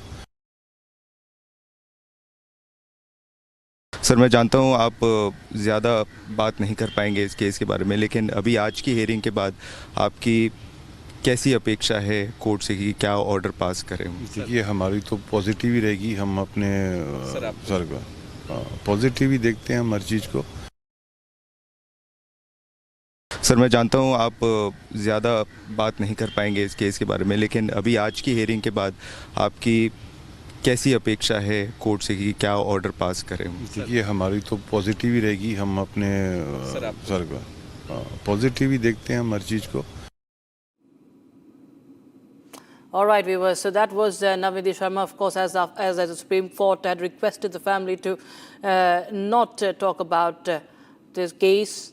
Of course, he gave the one-line answer. He's restricted himself there.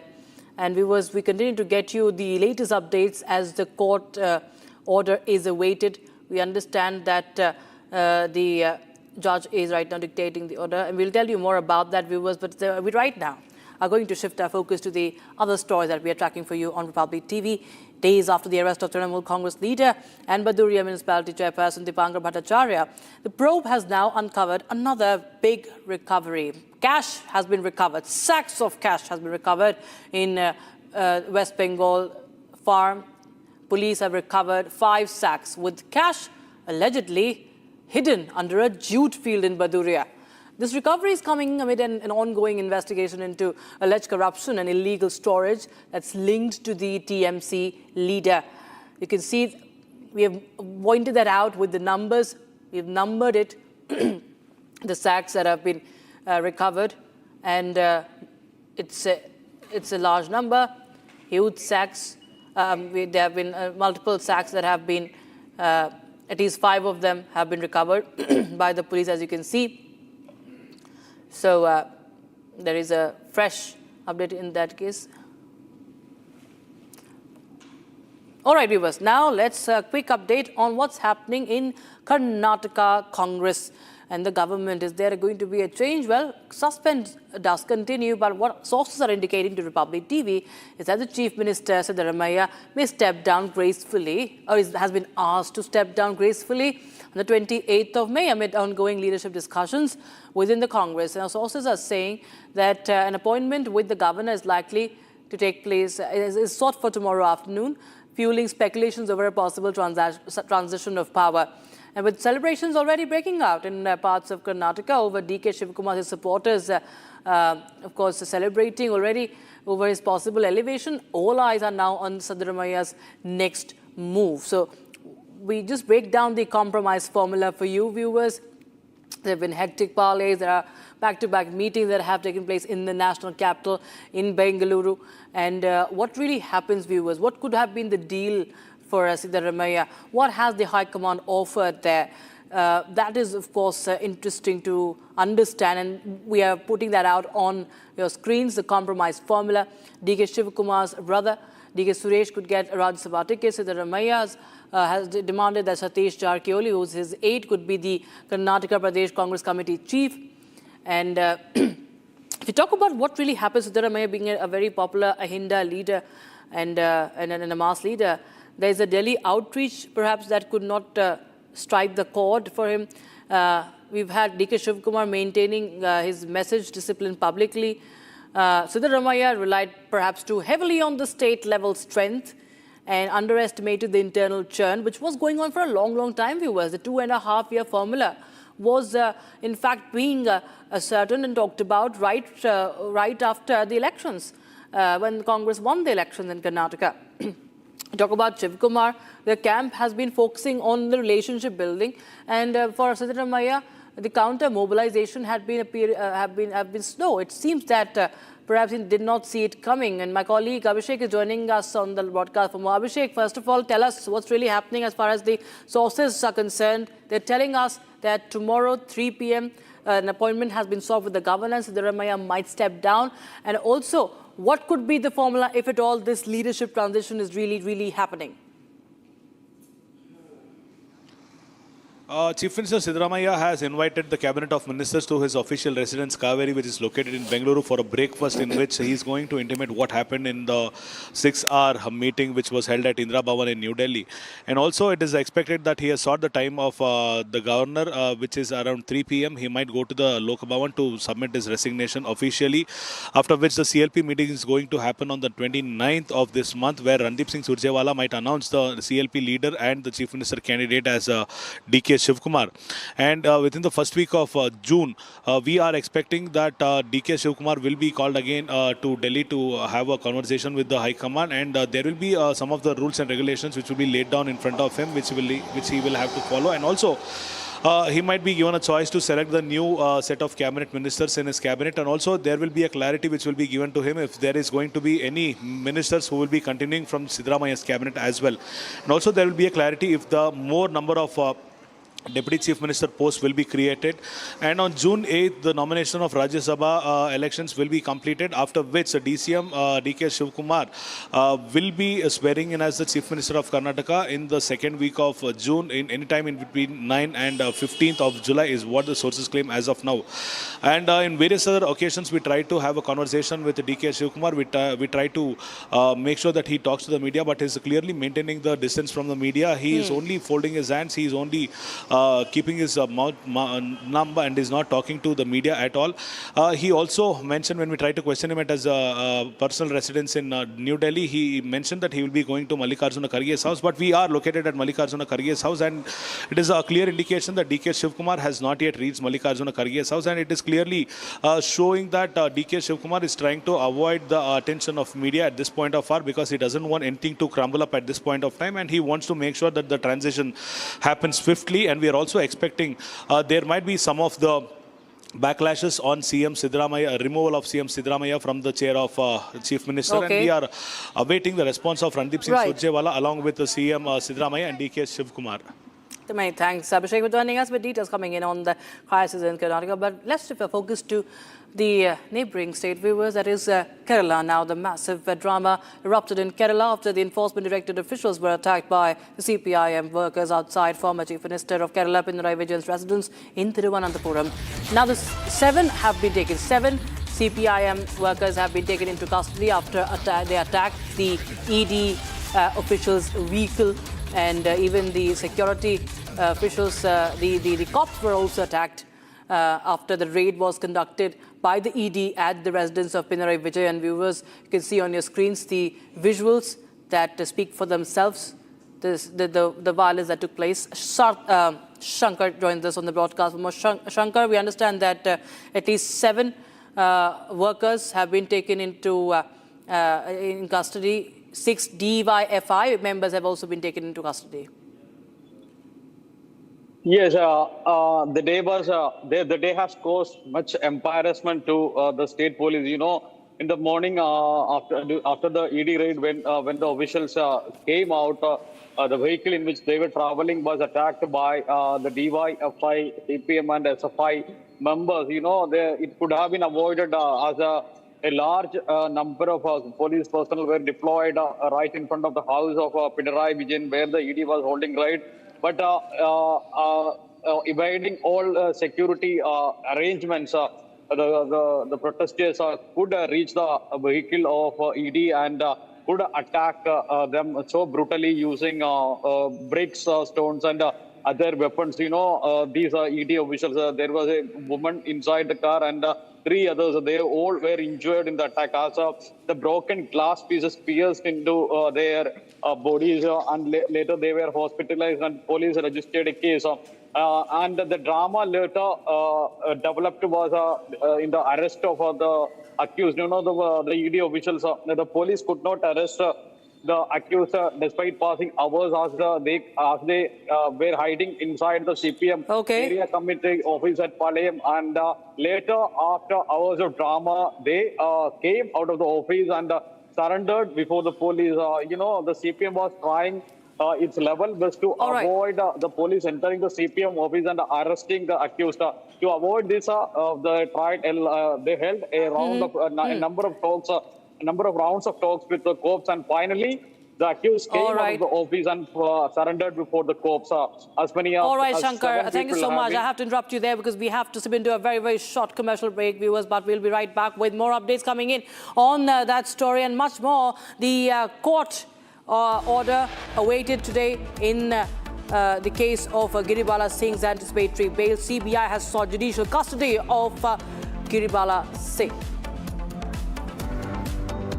थोड़े में ज्यादा स्वाद यही तो है इसकी खास बात। वाओ मामा, क्या स्वाद है? अरे मेरी राजा। 13,000 placements last year. At Amity, we are committed to nurturing passionate, hardworking and proactive professionals. चमकी चाट से क्या बना है? आलू चाट या फ्रूट चाट, स्वाद बनाए चमकी चाट। क्या बात है? स्वादिष्ट पकोड़े और फरसान, अरे चमकी चाट है इसकी जान। असली स्वाद सिर्फ चंकी चाट। केसरिया से मन जोगी हुआ रे, दिल झूमे देखो मतवारा हुआ रे। केसरिया से मन जोगी हुआ। हर पल मनाओ केसरी त्योहार। विमल, बोलो जुबान केसरी।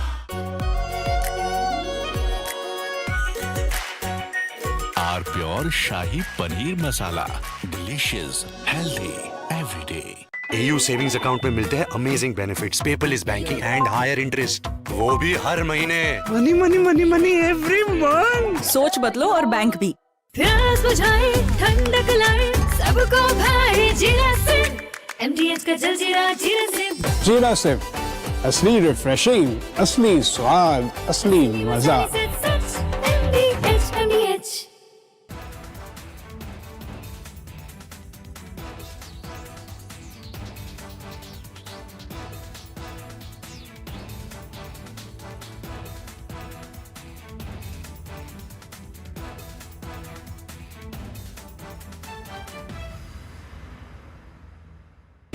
प्योर सूजी पास्ता उबालो, मिलाओ और खाओ। 8 मिनट में तैयार। क्या टेस्ट है सबका राजा R pure masala. I want to start with some very disturbing pictures that have come in of a so-called right-wing leader. His name is Sushil Prajapati. He's accused of rape. After being in jail for 9 months, he gets bail, which means he's still an accused. He's an accused in a rape case. And the case goes back to 2025 when he took an LLB student to one place on the pretext of introducing her to a senior advocate. He drugged her drink and then he sexually assaulted her. He is still under trial for rape. He has not been released. But when he comes out, this rape accused, garlands are put on him as if he's some kind of a hero, as if he's achieved something great. Is a rapist to be celebrated, ladies and gentlemen? I ask you that question. And more than anyone else, I ask the right wing of this country. Very often I come on television and I say, yes, on several issues, I'm happy to be called a right-winger. But ladies and gentlemen, let me put it clearly.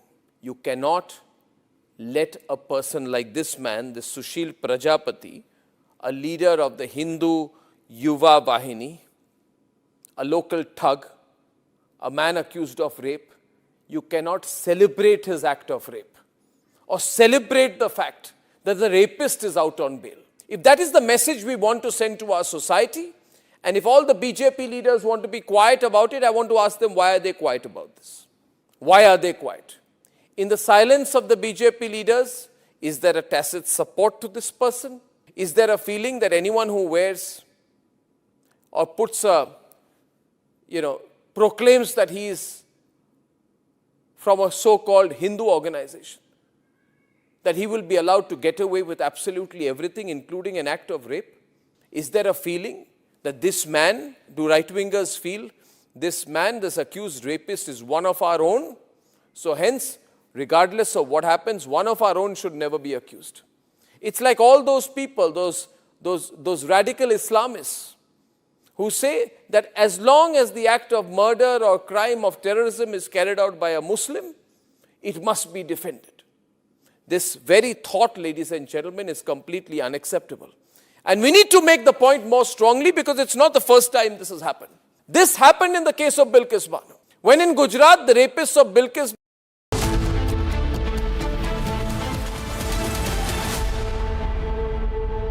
थोड़े में ज्यादा स्वाद ये तो है इसकी खास बात। वाओ मामा, क्या स्वाद है? अरे मेरे राजा। Join International Institute of Hotel Management. Call 983-10-50,000. चमकी चाट से क्या बना है? सैंडविच, लस्सी और छाछ। हर घूंट में चमकी चाट। अब बताओ, स्वाद आया? आया। असली स्वाद सिर्फ चंकी चाट। केसरिया से मन जोगी हुआ रे, दिल झूमे देखो मतवारा हुआ रे। केसरिया से मन जोगी हुआ। हर पल मनाओ केसरी त्योहार। विमल, बोलो जुबान केसरी।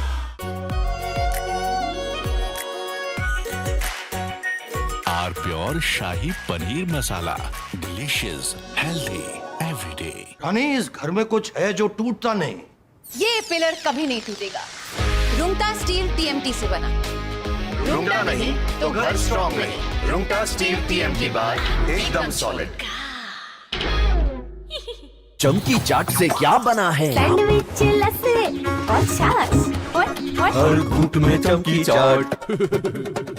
ड्राई फ्रूट और दही बड़े। चमकी चाट से स्वाद बढ़े। असली स्वाद सिर्फ chunky chaat. AU current account के साथ मिलता है free UPI QR overdraft facility और एक ही ऐप से बैंक के सारे काम। AU सोच बदलो और बैंक भी। आर प्योर सूजी पास्ता उबालो, मिलाओ और खाओ। 8 मिनट में तैयार। क्या टेस्ट है सबका राजा R pure masala. In fact, very often I believe the only way to get justice in India is a media trial. So there's no reason for the media, if it's doing a good job of a media trial, to be on the back foot. In fact, the courts should stop making these overarching remarks about media trial and contemplate about one very basic thing. With the greatest of respect to the courts, when the other institutions fail, when people get let down by the system, when even the judiciary does not seem to be listening or raising a noise about issues, like in the case of Twisha Sharma, who does the public look to for justice, for raising their voice, for bringing something that's utterly false, illegal or wrong to public attention? It is only and only the media.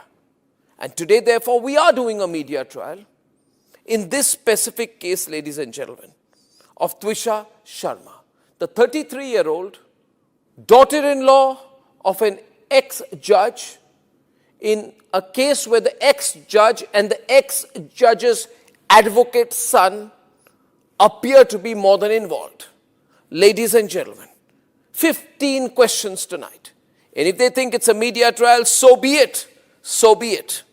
Why did the ex-judge in the case of Twisha Sharma, neither she nor her son call a police or an ambulance? What took them 57 minutes to bring the body down? Where are the 3 men who are seen in the video dragging Twisha's body, destroying evidence? What was the police doing? Did they question the house staff? Did they question the judge? Was Twisha carrying headphones in her bag, in her hand, or a rope? Where is it now? Where is that so-called belt that cops claim was used by her to commit suicide? Why was it hidden? The mother-in-law, the ex-judge, walks up calmly while the body is being dragged down and evidence is being destroyed before the judge's eyes. Is that normal? Why don't the judges raise a hue and cry about it? Why don't the appellate courts take up this case suo motu? So people don't start believing that when an ex-judge is concerned, the victim will never get justice. Ladies and gentlemen, what was the ex-judge carrying in her hand when she went down? Where is all the CCTV footage? Did the police collect it? Why did they... From Asia's largest news headquarters, setting the agenda for Bharat.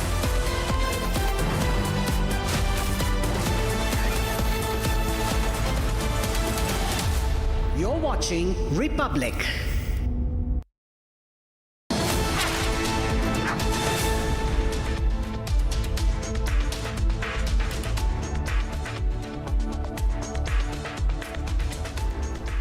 Hello and a very warm welcome. You're watching the latest edition of Our Global. I'm Gesu Bharadwaj, and we get you a roundup of everything that's been happening geopolitically and what you need to know to keep up with the world. Now, in this edition of Our Global, we take a closer look at rising diplomatic frictions after US Senator Lindsey Graham questioned Pakistan's neutrality amid tensions over the Abraham Accords and its reported regional alignments. That's triggered fresh debate in Washington over Islamabad's strategic role in the Middle East diplomacy. Now, in fact, the story second to this that we're coming to is a turn to a significant diplomatic and economic reset between India and Canada as renewed trade negotiations, high-level engagements and even symbolic gestures signal a rapid thaw in ties alongside an ambitious push to expand bilateral trade toward $50 billion by the year 2030.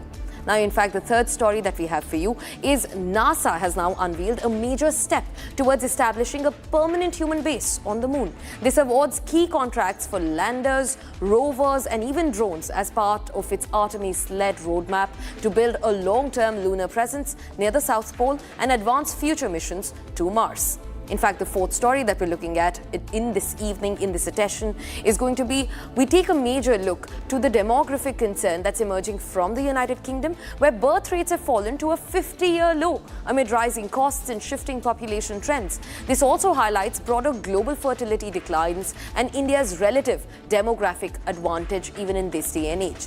Now, first, let's take a look at your headlines for the hour.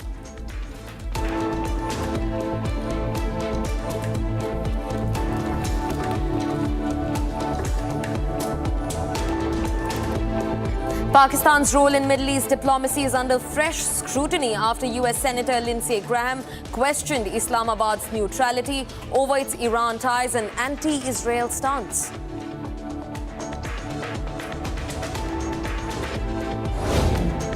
India and Canada move towards a major reset in ties, advancing the CEPA talks and targeting $50 billion bilateral trade by 2030. NASA unveils an ambitious roadmap to establish a permanent human base on the moon's south pole, deploying new landers, rovers and drones to support long-term lunar operations and future Mars missions. UK's birth rate taking a hit. It falls to a 50-year low at 1.39 per woman amid rising living costs and delayed parenthood, with immigration playing a growing role while global fertility decline continues.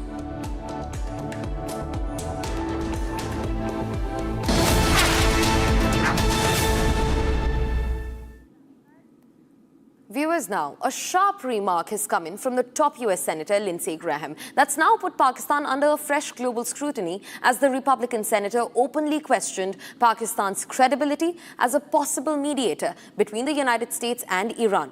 Now, these cited Islamabad's long-standing hostility towards Israel, one of the warring sides, and its refusal to even back the Abraham Accords that the US has put forth.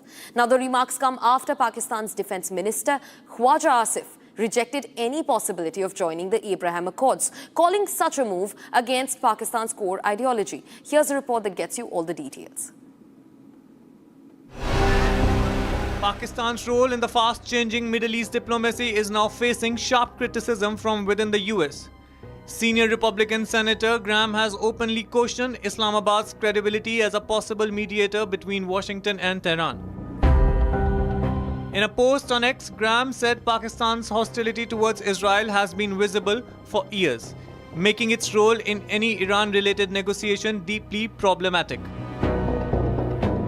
Graham has also made explosive claims that Iranian military aircraft are currently being housed at Pakistani air bases, while also flagging anti-Israel rhetoric from senior Pakistani leaders.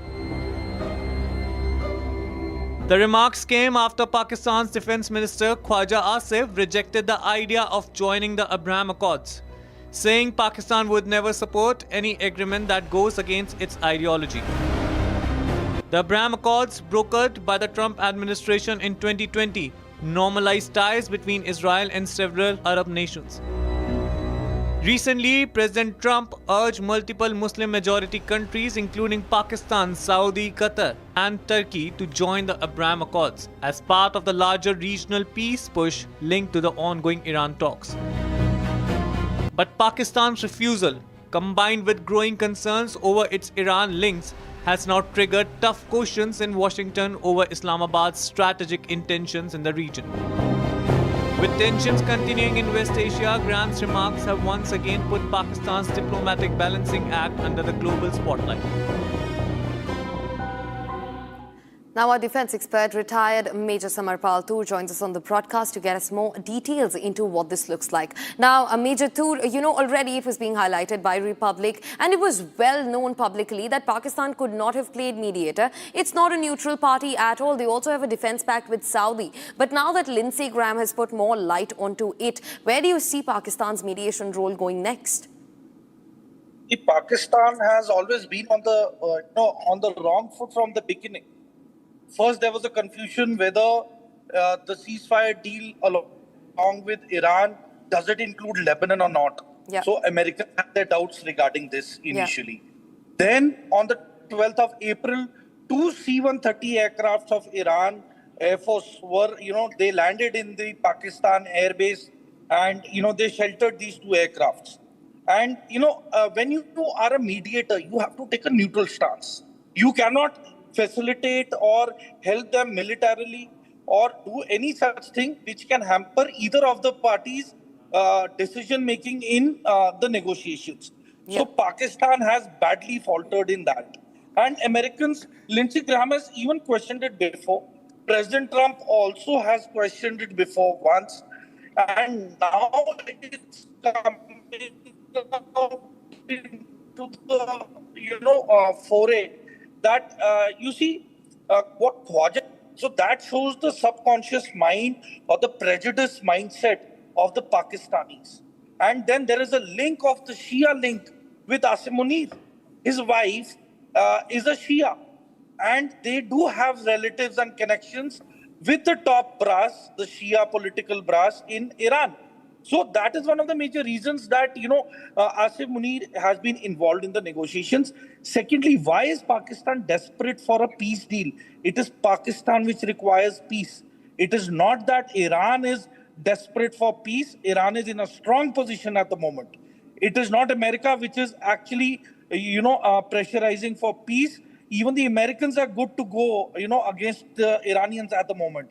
The thing is that it is Saudi Arabia, the common link, and obviously Saudi has a big influence in the GCC. Right. So the group of GCC countries, Saudi Arabia has 80,000 Pakistani troops on its soil. Yeah. To counter whom? The Houthis. And Houthis are a proxy of the Iranians. So Major that Tur, is I one also want to, aspect yes. where I also want to Saudis come in want for to a second. pull them into the war. Yes, I also want to come in for a second and also speak to you about, there were various media reports, especially coming in from the US itself. Financial Times, in fact, was at the fore of it, where they said that Islamabad is being pressured by Washington to play a diplomat between the two warring sides. So do you think that Pakistan is just solely puppeteering, or do you still believe that they are the ones who are desperate for peace in the region? Geshu, you see, it is obvious that Pakistan is in need of peace for itself first. It has not come to terms with Afghanistan in its peace deal with Afghanistan at the moment. They are still at war with Afghanistan. They've already done 2 wrong bombings against the Afghans. So they themselves require peace. Balochistan is, it has collapsed. There is no actual Pakistan administration in Balochistan. It's almost game over for them. The economy is in a free fall. You have petrol which is worth 400 rupees a litre. Food is, very expensive. The electricity bills per unit is, I think, approximately 52 to 55 rupees a unit, which the people are not able to afford. There are power cuts going on. Work from home has been implemented. Their military parade had to take place on the 23rd of March, which they cancelled. It was a symbolic parade for Pakistan, which was conducted every year on 23rd of March. They cancelled that as well.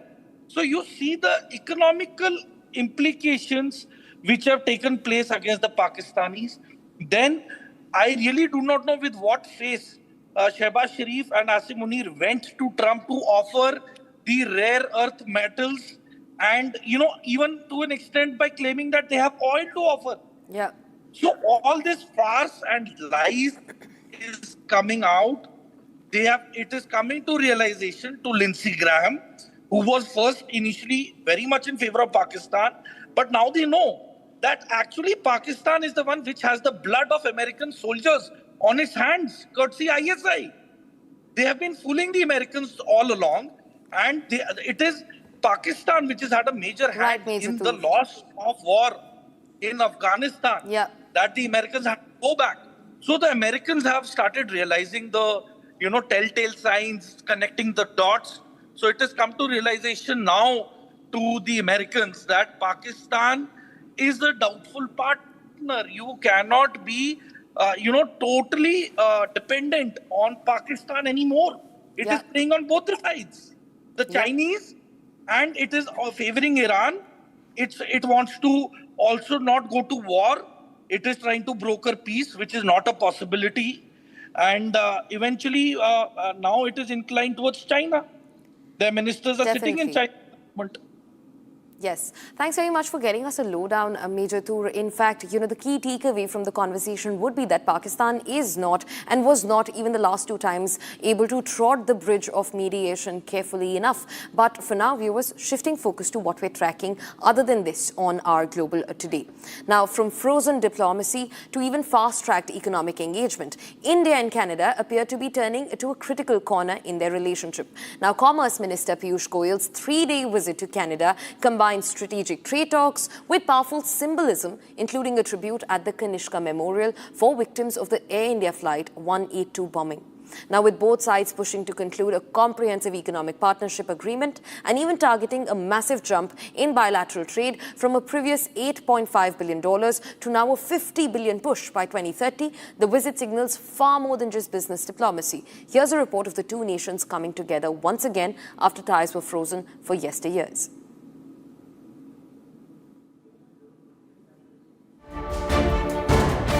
India and Canada signaled renewed momentum in bilateral trade negotiations, with Union Commerce and Industry Minister Piyush Goyal and Canadian Prime Minister Mark Carney highlighting progress towards a comprehensive economic partnership agreement.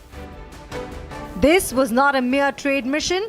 Piyush Goyal led a delegation of nearly 150 Indian business leaders drawn from over 100 companies, the largest ever Indian business delegation to Canada so far.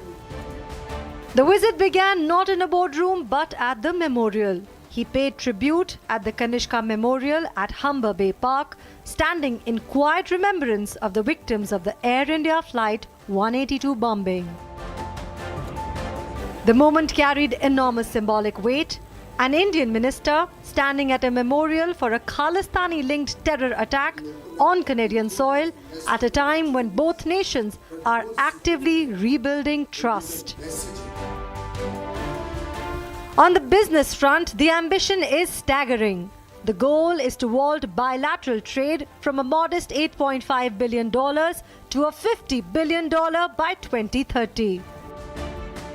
Piyush Goyal co-chaired the Canada-India Investment Roundtable alongside Canada's Trade Minister Maninder Sidhu. Indian and Canadian governments agreed to work together on a new chapter in their relationship, including cooperation against terrorism and transnational crimes. A day after this announcement, Canadian police arrested Inderjeet Singh Gosal, described as a key figure in the Khalistan movement. This reset isn't just symbolic. The leaders released a joint statement, welcomed 5 memorandums of understanding and announced a broad range of initiatives across energy and critical minerals, technology and AI, talent and culture, and defense. This visit carries forward the mandate given by PM Modi and PM Karne's visit to India in March 2026, seeking renewed momentum across trade, investment, energy, technology, and people-to-people ties.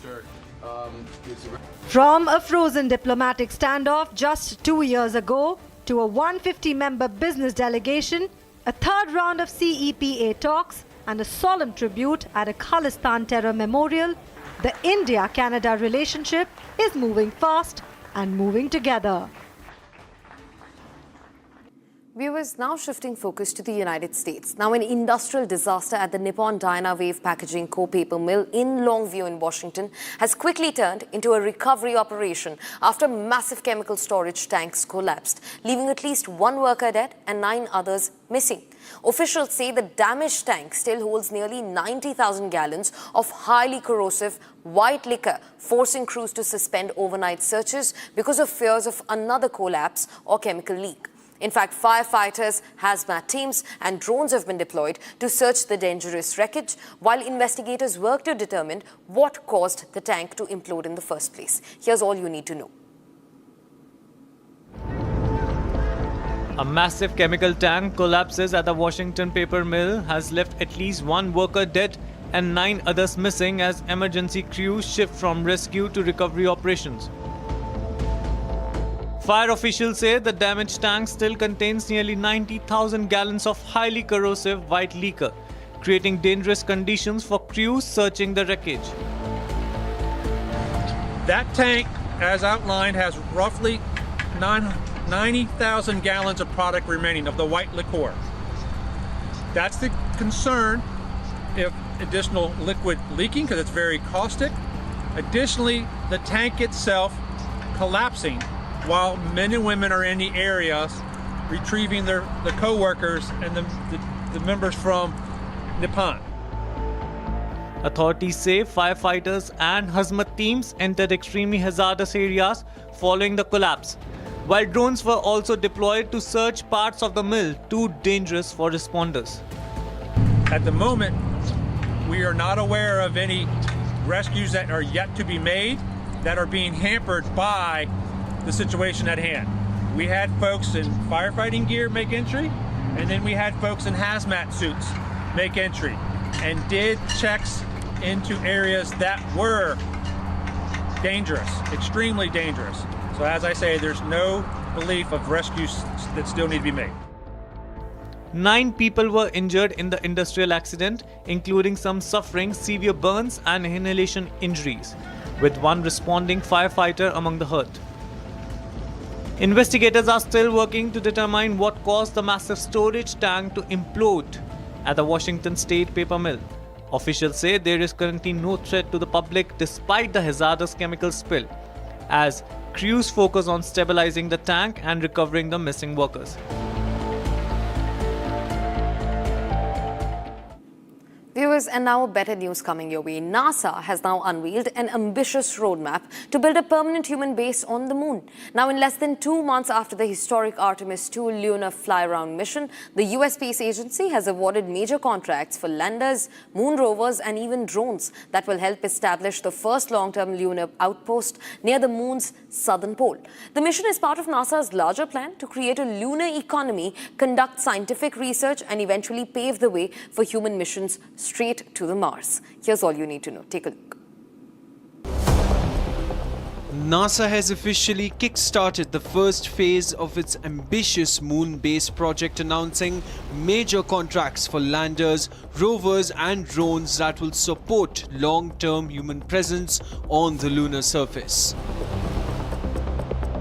The lunar base is planned near the moon's south pole, a region believed to contain water, ice and critical resources for future missions.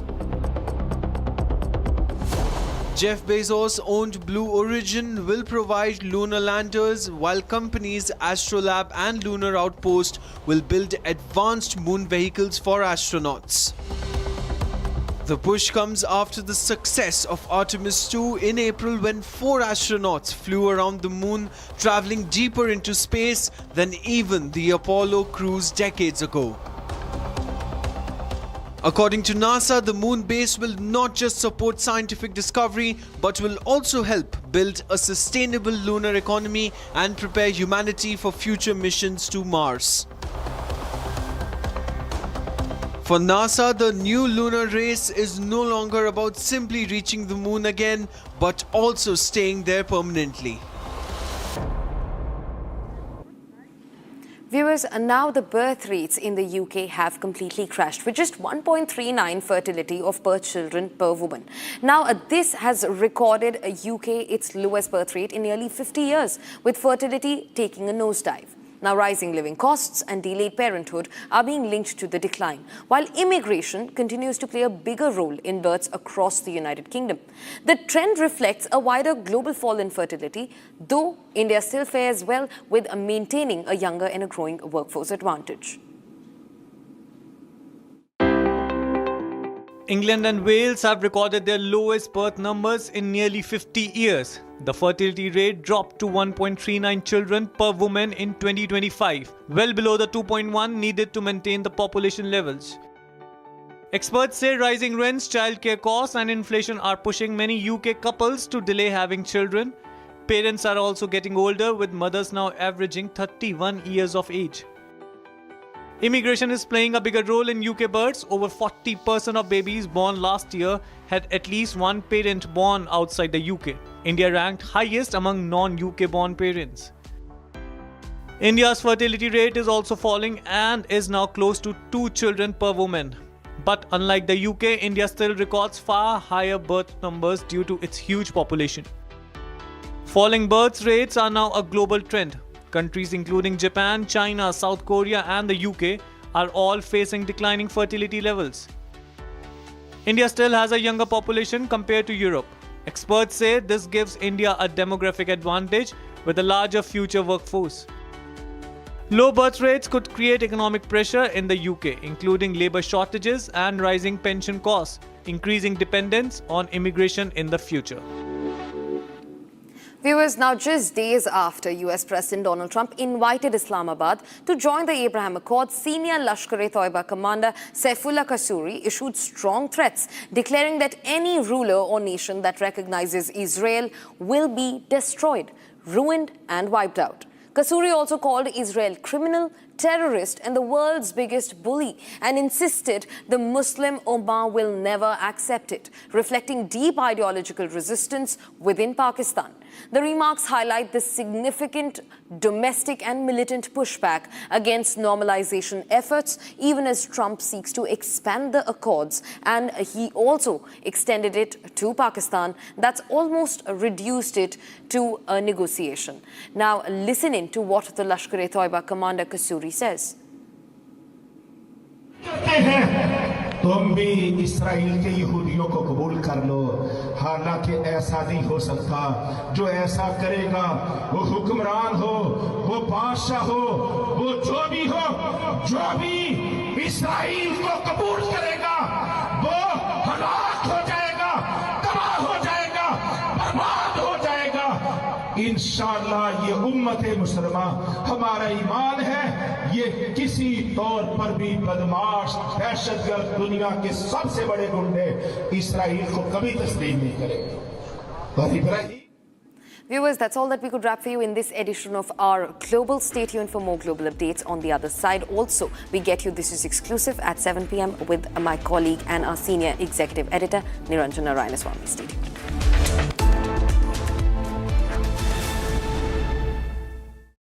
Co-powered by Crystal Crop Protection, देश का किसान, देश का hero. थोड़े में ज्यादा स्वाद, ये तो है इसकी खास बात। वाओ मामा, क्या स्वाद है? अरे मेरे राजा, 13,000 placements last year. At Amity, we are committed to nurturing passionate, hardworking and proactive professionals. चमकी चाट से क्या बना है? आलू चाट या फ्रूट चाट, स्वाद बनाए चमकी चाट। क्या बात है? स्वादिष्ट पकोड़े और फरसान, अरे चमकी चाट है इसकी जान। असली स्वाद सिर्फ chunky chaat. AU savings account में मिलते हैं amazing benefits, paperless banking and higher interest, वो भी हर महीने। Money money money money every month. सोच बदलो और बैंक भी।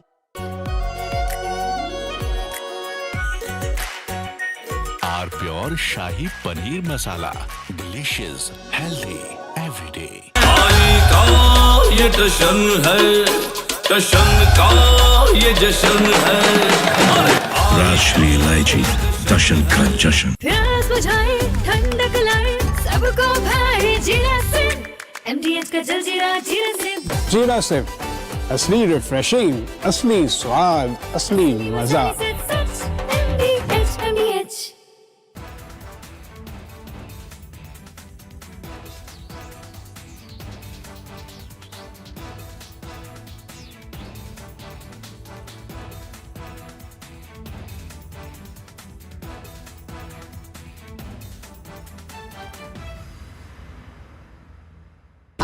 प्योर सूजी पास्ता, उबालो, मिलाओ और खाओ, 8 मिनट में तैयार। क्या टेस्ट है, सबका राजा hardcore masala. I want to start with some very disturbing pictures that have come in of a so-called right-wing leader. His name is Sushil Prajapati. He is accused of rape. After being in jail for 9 months, he gets bail, which means he's still an accused. He's an accused in a rape case. And the case goes back to 2025 when he took an LLB student to one place on the pretext of introducing her to a senior advocate. He drugged her drink and then he sexually assaulted her. He is still under trial for rape. He has not been released. But when he comes out, this rape accused, garlands are put on him.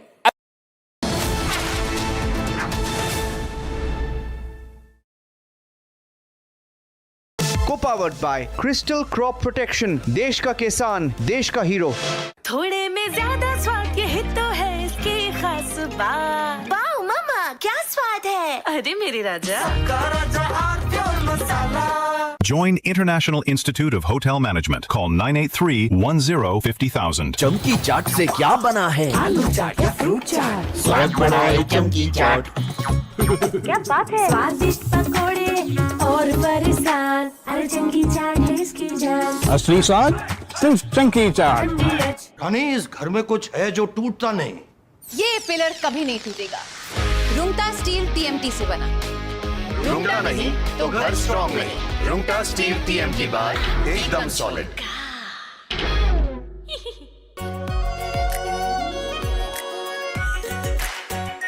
Are pure shahi paneer masala, delicious, healthy everyday.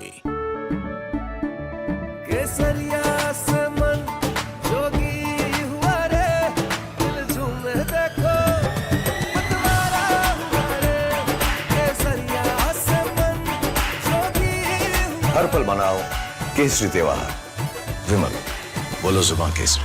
चमकी चाट से क्या बना है? Sandwich लस्सी और छाछ और हर घूंट में चमकी चाट। ड्राई फ्रूट और दही बड़े। चमकी चाट से स्वाद बढ़े। असली स्वाद सिर्फ चंकी चाट। आर प्योर सूजी पास्ता उबालो मिलाओ और खाओ 8 मिनट में तैयार। क्या टेस्ट है सबका राजा hardcore masala. In fact, very often I believe the only way to get justice in India is a media trial. So there's no reason for the media, if it's doing a good job of a media trial, to be on the back foot. In fact, the courts should stop making these overarching remarks about media trial and contemplate about one very basic thing. With the greatest of respect to the courts, when the other institutions fail, when people get let down by the system, when even the judiciary does not seem to be listening or raising a noise about issues, like in the case of Twisha Sharma. Who does the public look to for justice, for raising their voice, for bringing something that's utterly false, illegal or wrong to public attention? It is only and only the media. And today, therefore, we are doing a media trial in this specific case, ladies and gentlemen, of Twisha Sharma, the 33-year-old daughter-in-law of an ex-judge in a case where the ex-judge and the ex-judge's advocate's son appear to be more than involved. Ladies and gentlemen, 15 questions tonight. And if they think it's a media trial, so be it. From Asia's largest news headquarters, setting the agenda for Bharat.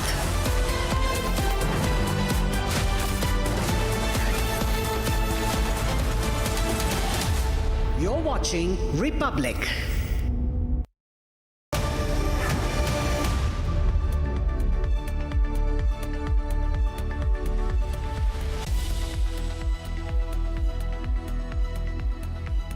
Thank you for joining us on Republic TV, ladies and gentlemen.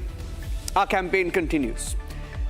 This evening, we are waiting for the court to tell us whether Giribala has got jail or bail, whether her bail will be cancelled. Now, if her bail is cancelled, there is a real possibility that she could be arrested. The CBI, which has taken over the Twisha case, wants judicial custody of a judge, Giribala. We have details coming up, explosive details of what was mentioned in court by CBI. Here are the headlines.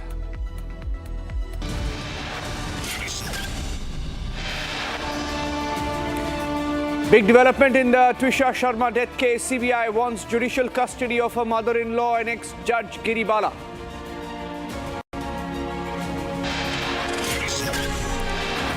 Huge disclosure made during the court hearing on Giribala's bail cancellation. CBI claims there are 7 injuries found on Twisha's body, and none of them were the injuries while her body was being brought down. They hint at assault.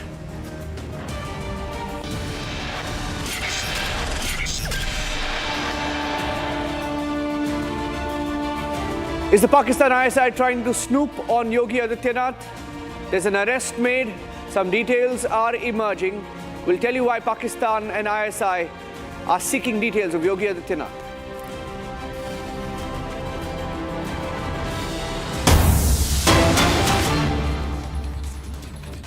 Big breaking news update. Live pictures coming in, ladies and gentlemen. The scene recreation. Live pictures, exclusive pictures on Republic TV. That's Giribala and her son Samarth. Crime scene being recreated with all those who were inside the house that night on the 12th of May. Let's put the branding of live report of This Is Exclusive on, and I'm staying with those pictures.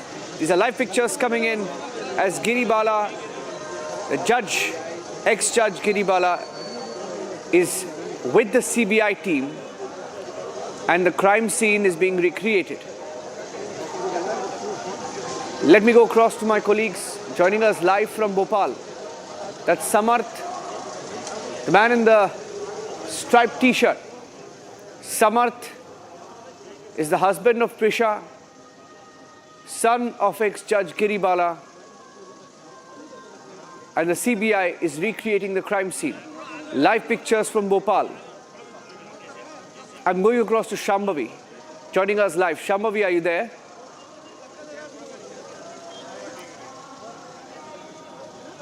The CBI team has been there, recreating the crime scene.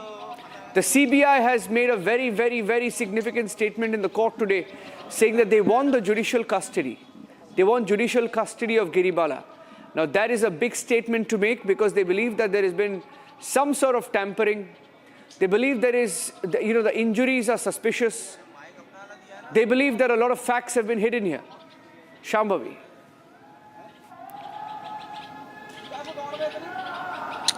Well, yes, there has been two activities going on of CBI simultaneously. At one end, they were arguing in court for judicial custody of Giribala Singh. They were in the favor of anticipatory bail of Giribala Singh. And here, simultaneously, outside Giribala Singh's residence, they started cordoning off around 4 hours ago. They started cordoning off the entire area.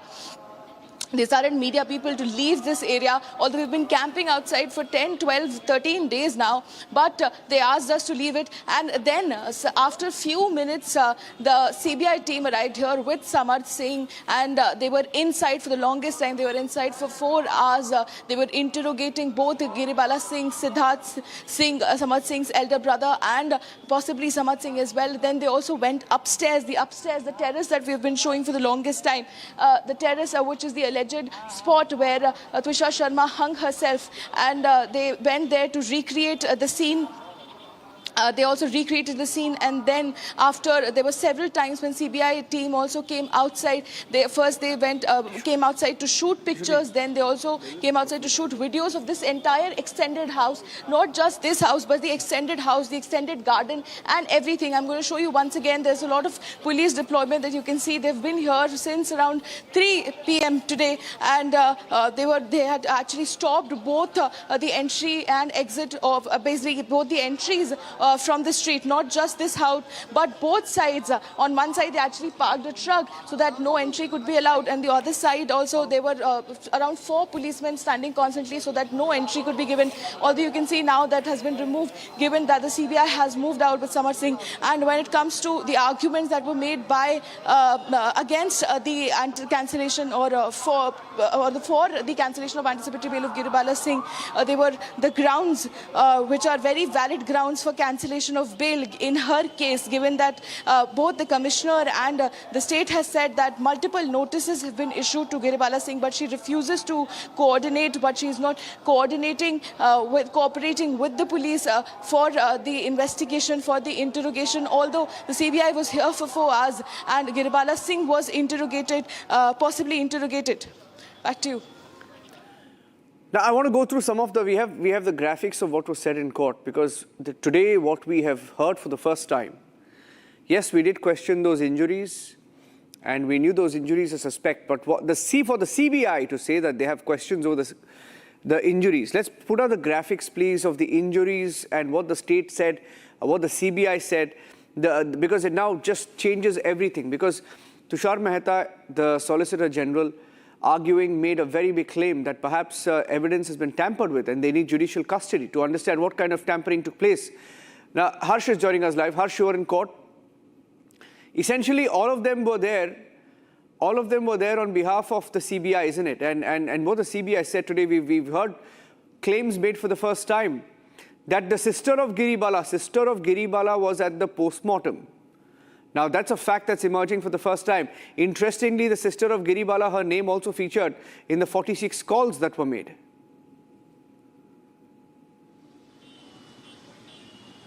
Right, Niranjan, and in fact, initially there were 2 parties involved. The first one was obviously Twisha Sharma's family, and the second one was the state of Madhya Pradesh that was seeking the cancellation of the anticipatory bail that has been given to Giribala Singh. However, now it's the Central Bureau of Investigation that is also seeking the judicial custody of Giribala Singh in this regard. In fact, the Central Bureau of Investigation has also pointed out that the Madhya Pradesh police has clearly failed even to follow the basic procedure. The case diary was incomplete, and they have also met the Commissioner of Police in Bhopal yesterday in this regard, and they have clearly pointed out mishandling, poor handling of the case by the Madhya Pradesh police. In fact, other development in this regard is Advocate General Prashant Singh, who was representing the government of Madhya Pradesh in the court today. He mentioned the anti-mortem injuries. In fact, he said that there are 7 injuries on Twisha Sharma's body, and these are not post-mortem but anti-mortem injuries and cannot be caused after her death. And this is again a very, very big development, because the state of Madhya Pradesh itself mentioning that Twisha Sharma's body had 7 injury marks, and these were not post-mortem but anti-mortem injuries, and this needs to be investigated. He has also said that the anticipatory bail was granted to Giribala Singh within 1 hour, and it was a very hasty decision that was made by the trials court. In fact, the primary evidence were not collected, and that was the time when anticipatory bail was given to Giribala Singh. So initially it was just Twisha Sharma's family and the state of Madhya Pradesh demanding the cancellation of the anticipatory bail that has been given to Giribala Singh, but now it's also Central Bureau of Investigation that is seeking the full and formal handover of the case to the CBI, but also they're seeking the judicial custody of Giribala Singh, who is the accused mother-in-law in this case. There were multiple allegations of her in cooperating in the investigation. Now CBI in fact has also sought, they have in fact reached out to the High Court of Madhya Pradesh seeking full and complete takeover of the case and the judicial custody of Giribala Singh. Niranjan. Okay, those are pictures, ladies and gentlemen, that are coming in from Bhopal. We are still waiting for the verdict to come in. We are... okay, just one quick question, Shambhavi. Are we expecting the verdict today? Because initially in court, one of the takeaways was that they wanted to pronounce the verdict today. On the left of your screens, meanwhile, ladies and gentlemen, as I go across to Shambhavi, those are videos of the CBI team at recreating the crime scene. That's the terrace of Giribala. That's where they claimed that Twisha was found hanging. Shambhavi, what time are we expecting it? Are we expecting it today? What can we look forward to? Because the judge has said that he's keen on delivering the verdict today. Absolutely, absolutely. We are expecting, in fact, the verdict today, and it can be pronounced at any moment now. The last input that we got from our sources was that the judge was dictating the order, was actually writing the order. So we can know about the order, we'll know about the verdict of Giribala Singh's anticipatory bail at any moment now. Very valid points, as even Harsh was reiterating, was made by both the state as well as the victim's family lawyer in court, saying basically on the grounds there were 3 main things that were considered. On what grounds are they actually seeking? In very short, are they seeking the cancellation of anticipatory bail? A was non-cooperation with the police, notice being issued several times. B was the fact that she had ample time to tamper with the evidence, given that the spot was not sealed for a very long time and she had full access to it. And also she has been defaming her deceased daughter left, right and center in all the interviews. Even in the 83 pages reply that she filed today in court, it had several defamatory things that she had said, and she very cleverly was able to manipulate the entire things, which even Republic was showing till now the truth, which were in the favor of the deceased, of course, but she managed to do it, to make it manipulated in her favor. So these were the grounds that were given.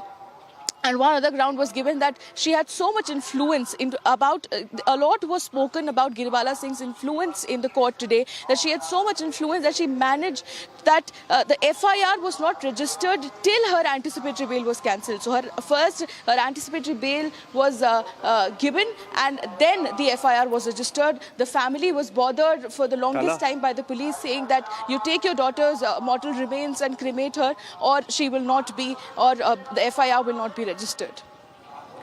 Okay, thank you for joining us with those inputs. We are waiting for the verdict to come in, ladies and gentlemen. We are standing by. We are on standby for the verdict to come in from the Jabalpur bench of the Madhya Pradesh High Court. As the CBI gets to work, they don't believe Giribala Singh. They believe that she's covered up facts. That's the hunch that we've had at Republic TV for the longest time. Let's get to the next big breaking news update here on This Is Exclusive. There's been a big security scare for the UP Chief Minister. Cross-border implications. in Uttar Pradesh in a story that was first initially brought to light by the Hyderabad police. Sensational investigation now spanning multiple states. Investigators allege that a man identified as Zaid Khan was in touch with operatives linked to Pakistan's ISI. Pakistan ISI wanted details of Yogi Adityanath, and this person called Zaid Khan was in touch with Pakistan ISI agents.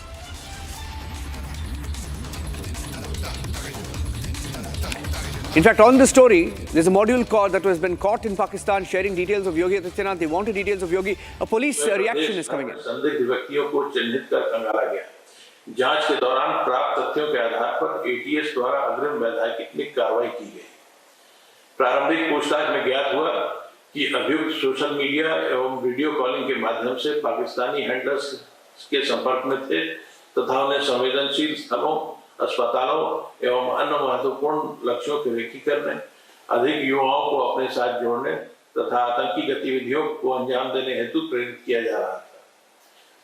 मार्च 2026 में किसी बड़ी घटना को अंजाम देने के उद्देश्य से महकाब व गगनदीप ने नोएडा में मीटिंग की थी। मीटिंग में अभियुक्तों के बीच पैसे व हथियार आदि लेने की बात भी हुई थी। इस संबंध में थाना एटीएस लखनऊ पर सुसंगत धाराओं में अभियोग पंजीकृत कर अग्रिम विधिक कार्रवाई की जा रही है। साथ ही अभियुक्तों के अन्य सहयोगियों एवं नेटवर्क से जुड़े व्यक्तियों के संबंध में विस्तृत जानकारी प्राप्त करने हेतु पुलिस कस्टडी रिमांड हेतु न्यायालय से अनुरोध किया जाएगा। Okay. That was the official sound reaction. While we were on the story, that was the UP police that just held a news conference. The UP Chief Minister was under the ISI radar. They were collecting details of Yogi Adityanath. These are details that the UP police are confirming. It was a module that was detected by the Hyderabad police. They shared details with the UP government. And from then on, Aishwarya, I'm going across to her with the details of the initial investigation. Aishwarya, what do we know about this module? What kind of details were shared?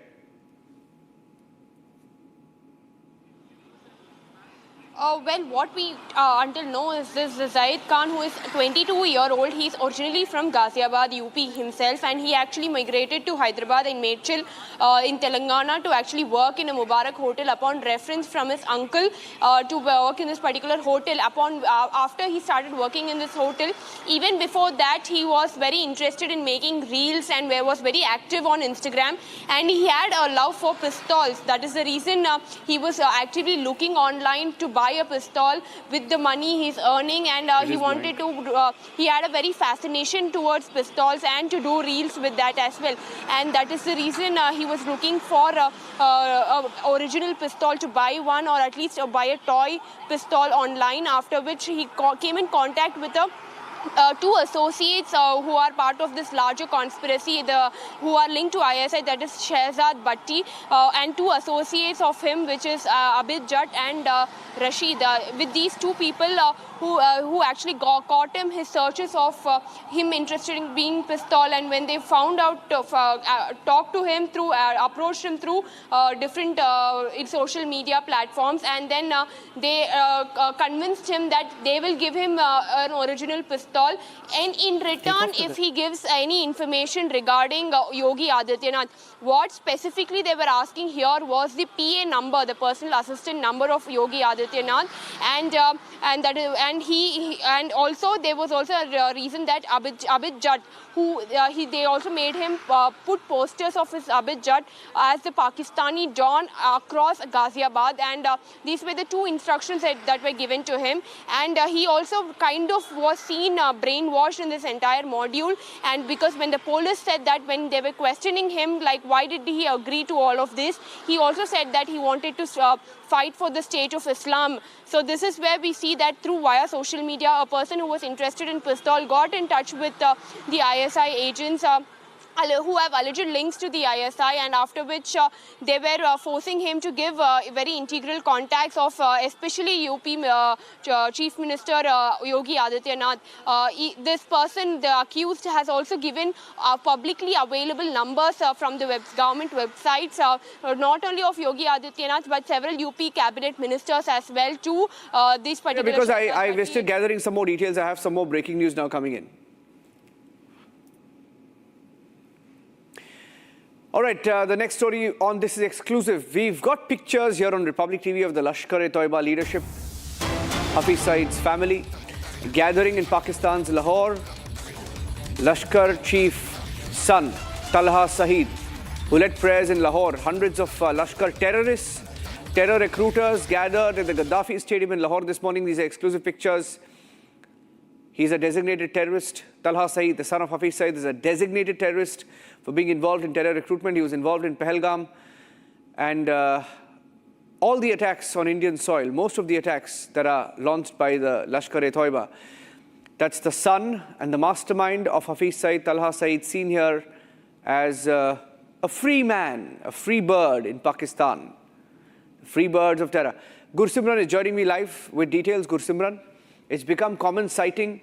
Talha Saeed and the Lashkar-e-Toiba commanders these days are openly meeting ministers, prime ministers, aides of the prime minister. It's become a commonplace in Pakistan. Yes, Niranjan, you have rightly mentioned, and one thing is very clear that despite the fake assurances that are being given to the global community by Pakistan that they are trying to curb the terrorism, it is a farce. That is a reality, because the way we have seen time and again, Talha Saeed, who is the Minister of Home Affairs, Union of India, designated terrorist from 2022. It was 8th of April 2022 when the MHA issued the notification, and he is a designated terrorist under the Unlawful Activities Prevention Act. The way he has been roaming in Pakistan is clearly shows the state of affairs, that how Lashkar-e-Toiba is given a free hand. One thing it also shows that the Markaz-e-Toiba in Muridke that was hit by Indian side during Operation Sindoor, that is not ready to hold any public gathering, and that's why this time Lahore's Gaddafi Stadium was chosen as one of the place where the Lashkar chief's son will be leading the prayers. It was not only the Lashkar chief's son, but several other terror commanders and recruiters were part of this Eid prayers that have taken place. The photos that have been accessed are of the early this morning, roughly around 8:39,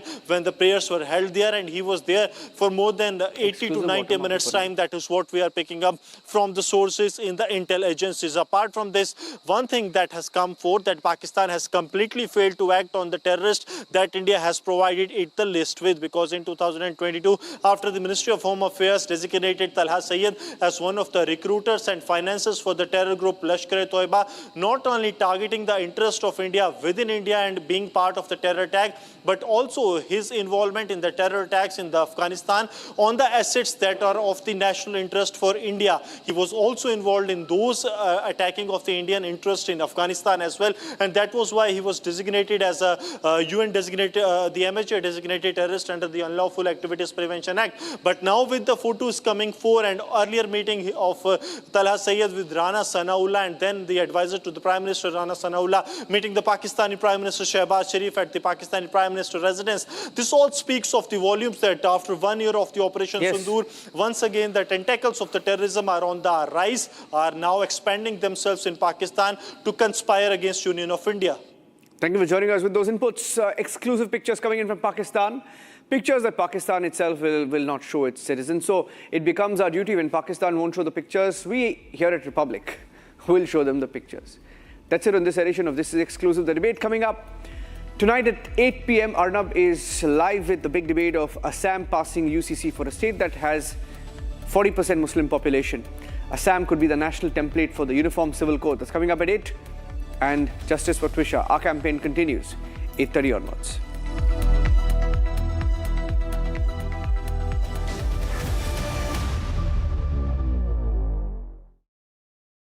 थोड़े में ज्यादा स्वाद ये ही तो है इसकी खास बात। वाओ मम्मा, क्या स्वाद है? अरे मेरे राजा, 13,000 placements last year. At Amity, we are committed to nurturing passionate, hardworking and proactive professionals. चमकी चाट से क्या बना है? सैंडविच, लस्सी और छाछ और हर घूंट में चमकी चाट। अब बताओ, स्वाद आया? आया। असली स्वाद सिर्फ चमकी चाट।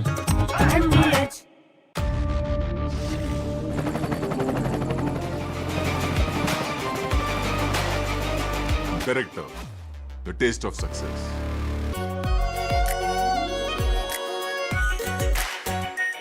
Our pure Shahi Paneer Masala. Delicious, healthy, every day. AU current account के साथ मिलता है free UPI QR overdraft facility और एक ही ऐप से बैंक के सारे काम। AU सोच बदलो और बैंक भी। प्यास बुझाए, ठंडक लाए, सबको भाए जीरा सिंह। MDH का जल जीरा जीरा सिंह। जीरा सिर्फ असली रिफ्रेशिंग, असली स्वाद, असली मजा। MDH। केसरिया से मन जोगी हुआ रे, दिल झूमे देखो मतवारा हुआ रे। केसरिया से मन जोगी हुआ। हर पल मनाओ केसरी त्योहार। विमल, बोलो जुबान केसरी।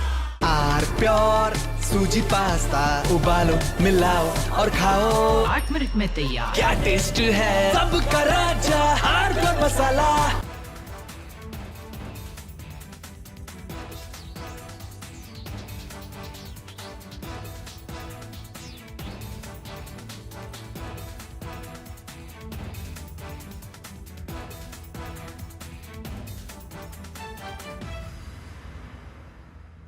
चमकी चाट से क्या बना है? सैंडविच लस्सी और छाछ और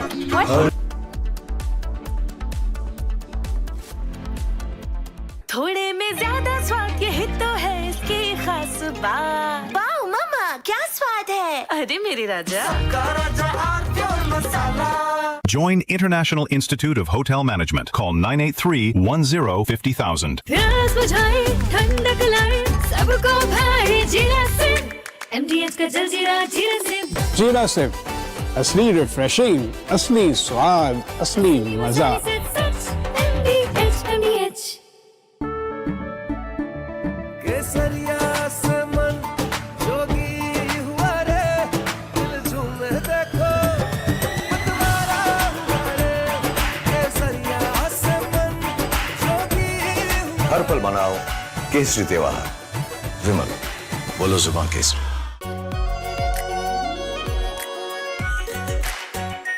Our pure Shahi Paneer Masala. Delicious, healthy, every day. AU current account के साथ मिलता है free UPI QR overdraft facility और एक ही ऐप से बैंक के सारे काम। AU सोच बदलो और बैंक भी। चमकी चाट से क्या बना है? आलू चाट या फ्रूट चाट। स्वाद बनाए चमकी चाट। क्या बात है। स्वादिष्ट पकोड़े और परेशान, अरे चंकी चाट है इसकी जान। असली स्वाद सिर्फ chunky chaat. MDH।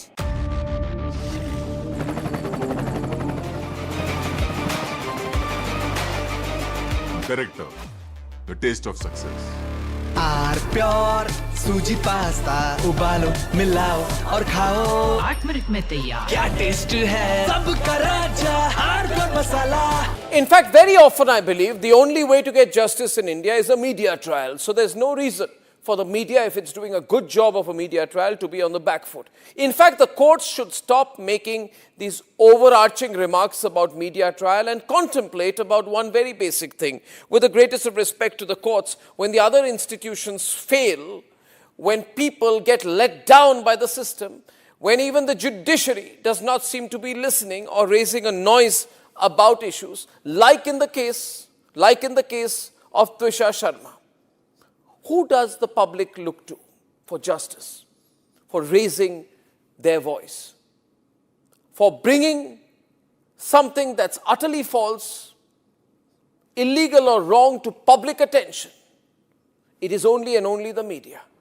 And today, therefore, we are doing a media trial in this specific case, ladies and gentlemen, of Twisha Sharma, the 33-year-old daughter-in-law of an ex-judge, in a case where the ex-judge and the ex-judge's advocate son appear to be more than involved. Ladies and gentlemen, 15 questions tonight. And if they think it's a media trial, so be it. So be it.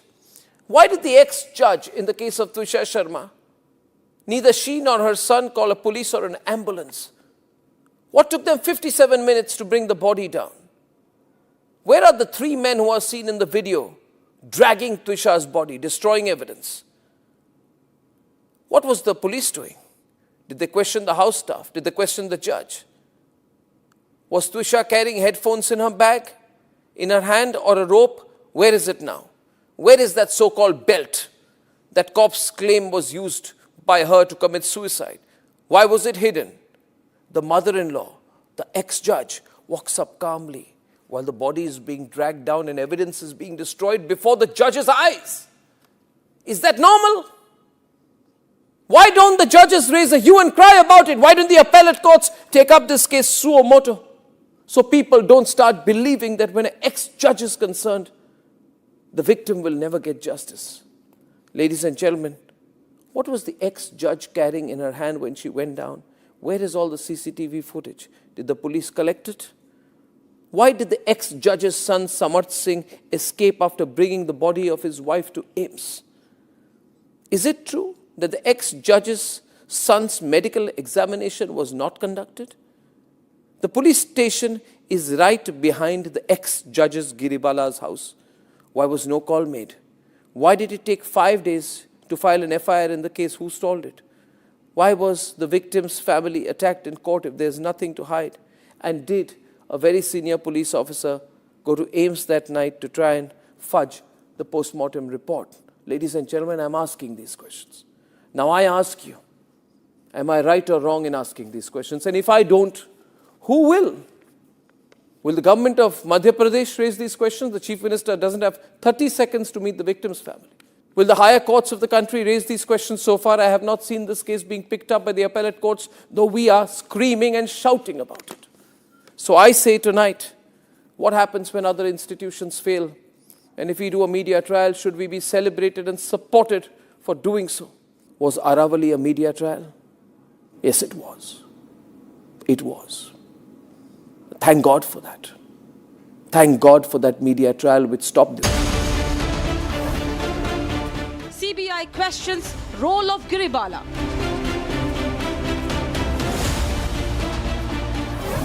Twisha family version vindicated. Republic's campaign, Arrest Giribala. Debating tonight at 8:30 p.m. Presenting by Zoho Business Software, trusted by 15 crore users. Co-powered by IIHM International Institute of Hotel Management.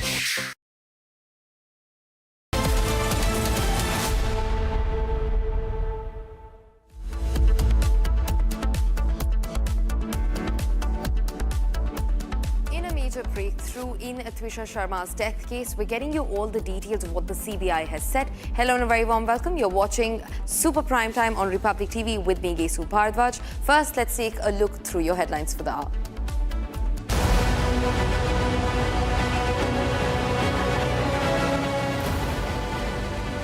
In a major breakthrough in Twisha Sharma's death case, the CBI now seeks judicial custody. CBI claims Giribala's sister-in-law was present during the post-mortem. Huge disclosure made during the court hearing on Giribala's bail cancellation. State claims 7 injuries found on Twisha's body, all anti-mortem.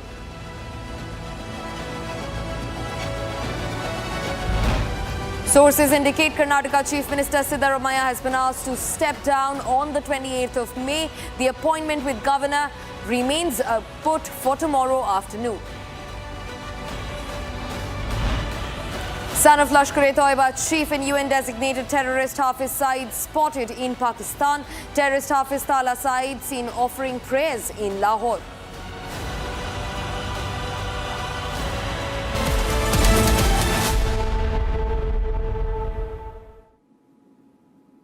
Viewers, starting first. Now, the Twisha Sharma death case saw dramatic developments in the Madhya Pradesh High Court today, with explosive claims made during the hearing against Giribala Singh's anticipatory bail plea.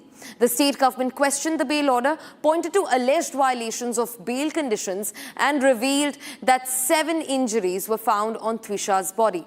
At the same time, the CBI officially took custody of Samarth Singh as the probe intensifies. Here's a detailed report on the courtroom showdown and the latest twists in the case. In fact, we're also taking you through the latest of what's ongoing. In fact, the CBI has flagged a possible torture and assault with Twisha Sharma.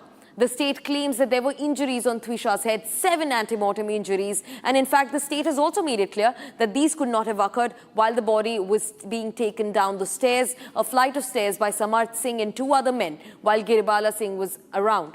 In fact, the possibility of her being hit has not been ruled out in the case. A major revelation that comes in as the CBI has taken over the case's investigation from scratch.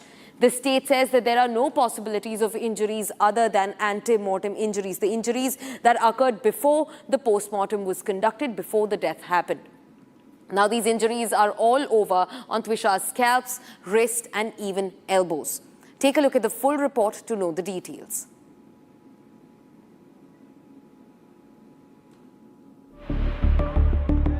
Samarth Singh's custody has now been transferred to the CBI for further interrogation in the Twisha Sharma death case. The transfer happened moments after Samarth was produced before Bhopal court as the agency officially intensified its probe. Sir simply मैं आपको समझाऊं तो ये already क्योंकि SIT इसको पूरे investigation को lead कर रहा था, उन्होंने 7 दिन का रिमांड मांगा था। 29 तक सामर्थ जो आरोपी है इसमें, उनको एसआईटी के पास इसका पुलिस रिमांड था। अब क्योंकि सीबीआई ने इसमें एफआईआर रजिस्टर कर ली है, नोटिफिकेशन इशू हो गए, ये कॉम्पिटेंट कोर्ट नहीं है सीबीआई की केसेस सुनने के लिए, इसीलिए अब जो रिमांड है वो सीबीआई के सुपुर्द एसआईटी ने कर दिया, उसको मजिस्ट्रेट ने कंफर्म कर दिया। अब इसके आगे 29 के बाद अगर सीबीआई को लगता है तो वो फर्दर अपना रिमांड मांगेगी। तो केवल इन्वेस्टिगेटिंग एजेंसी चेंज हुई है। Meanwhile, the Jabalpur bench of the Madhya Pradesh High Court heard petitions challenging anticipatory bail granted to Giribala Singh. Giribala Singh did not appear physically in court during the hearing. A lot has to be fetched in this regard. The Central Bureau of Investigation has pointed out clear mishandling of the case by the Bhopal police. They have in fact met the Commissioner of Police in Bhopal. They have said that something as basic as the case diary was not complete, and this is the allegation that are being put by the Central Bureau of Investigation. They are now seeking, they have in fact now also given an application to the Jabalpur High Court seeking full and complete control in the case. Senior advocate Siddharth Luthra, appearing for Twisha's family, questioned the investigation from the very beginning. Luthra read out WhatsApp chats exchanged between Twisha and her mother to argue that she was facing mental cruelty in her matrimonial home. He also questioned why Twisha's parents were allegedly never involved in the inquest proceedings after her death. The state government also came out heavily on Giribala Singh during arguments in court. The Advocate General alleged that Giribala violated bail conditions, failed to cooperate with investigators, and attempted to influence the narrative through public statements. Then came another major revelations in court. The state government claimed 7 injuries were found in Twisha's body. Twisha Sharma had injuries on her body, 7 injuries on her body. She had them on her elbow, her wrist and also her scalp. When did they come? This was not post-mortem, this was ante-mortem, which means it was before her death. Who is the person who could possibly have tortured Twisha Sharma, hit her before her death, has to now be seen. The second point that he has made, which is even more crucial, is that the conduct of Giribala needs to be seen. She did not in fact adhere to the bail condition. She was not cooperative. The IO tried to tell her to join the investigation on 3 dates. However, she did not come on these 3 dates. According to the state, the injuries could have occurred while bringing the body down and were all ante-mortem in nature. Earlier, tensions had also surfaced between the CBI and Bhopal police over alleged lapses and discrepancies in the case diary. CBI raised concerns over missing details, incomplete records, and handling of evidence. With the CBI now in full control of the investigation, Jabalpur High Court has reserved the order. A courtroom battle over bail, fresh injury claims, and the CBI tightening its grip. The Twisha Sharma case is now entering its most crucial phase yet. And viewers, the power tussle within the Karnataka Congress unit appears far from over. And now the political suspense around Chief Minister Siddaramaya's future is only deepening. Now, key meetings with the Congress High Command were held in Delhi. Fresh developments today have once again intensified that the leadership will change in Karnataka. Siddaramaya is scheduled to meet the governor tomorrow, and he will step down at 3 p.m. as Karnataka's Chief Minister. In fact, a huge amount of banking support from the Congress High Command for Deputy Chief Minister D.K. Shivakumar was also reported. Take a look at everything that's ongoing.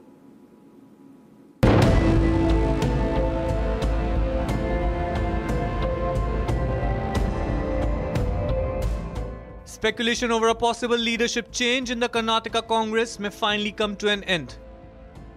In the latest development, Chief Minister Siddaramaya is confirmed to resign at 3 p.m. tomorrow. Siddaramaya is also set to host a breakfast meet tomorrow with his cabinet, including D.K. Shivakumar. Following this, the Karnataka CM is also scheduled to meet Gehlot tomorrow. This comes a day after his meeting with the Congress High Command in Delhi. This comes amid the leadership debate has been brewing within the party for months now, especially after claims that D.K. Shivakumar was promised the Chief Minister's post for the second half of the tenure. And now with the CM set to resign tomorrow, it is clear that the Congress High Command, along with the leaders, back D.K. Shivakumar. Congress leader Shivraj has confirmed that he too has been invited for the meeting. Sir, ಈಗ ಮುಖ್ಯಮಂತ್ರಿಗಳು ಆಫೀಸಿಂದ ನನ್ನ ಆಫೀಸಿಗೆ message ಬಂದಿದೆ. ನಾಳೆ 9 ಗಂಟೆಗೆ ಬ್ರೇಕ್ಫಾಸ್ಟ್ಗೆ ಕರೆದಿದ್ದಾರೆ. ಬ್ರೇಕ್ಫಾಸ್ಟ್ಗೆ ಹೋಗ್ತೀನಿ.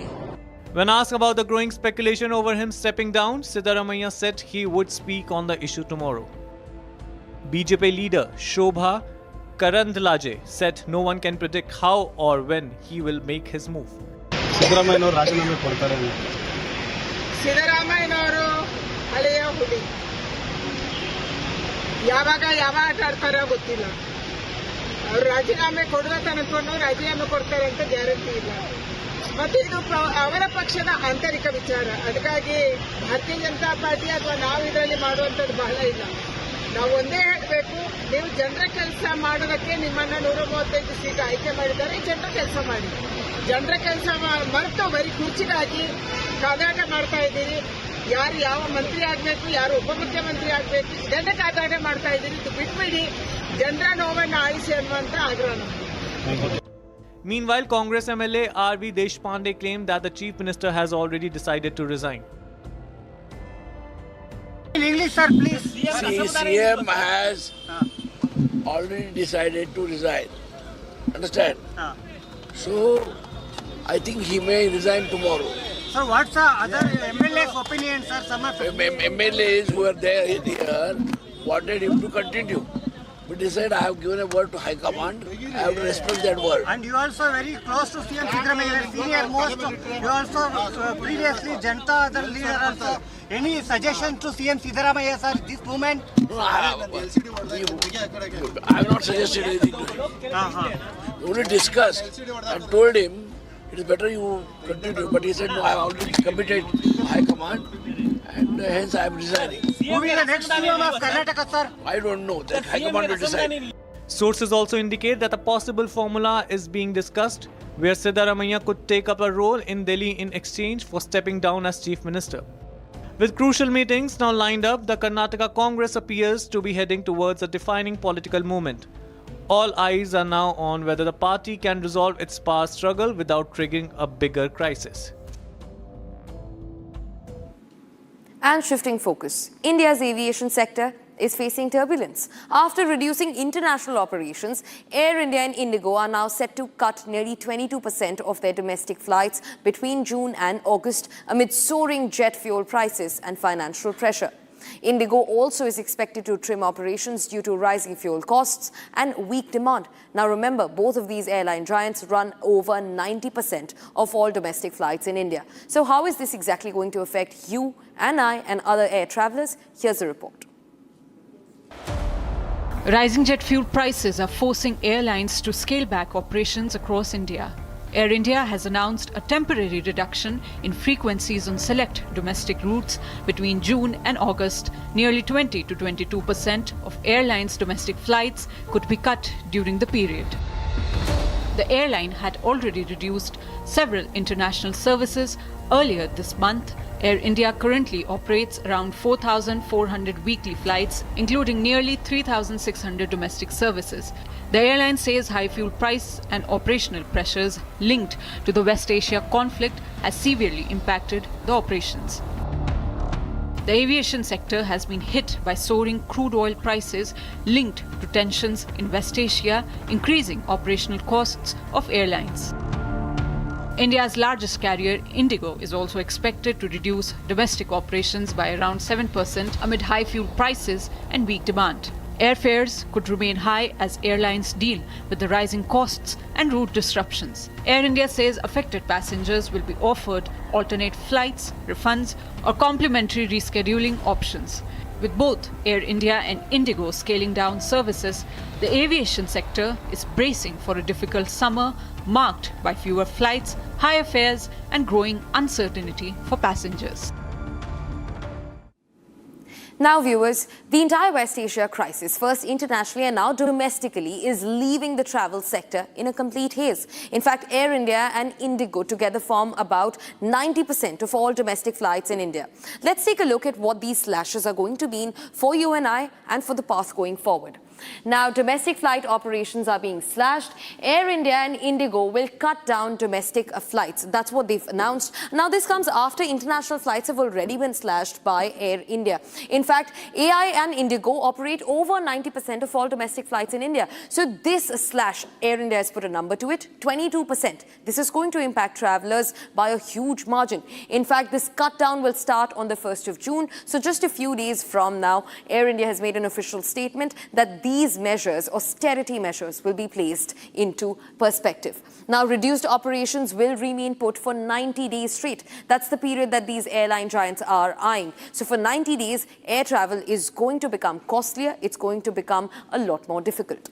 In fact, 22% flights for Air India will be cut down. Now, remember, they operate somewhere around 3,000 to 4,000 flights domestically, and 22% cut is a bigger number than one can imagine.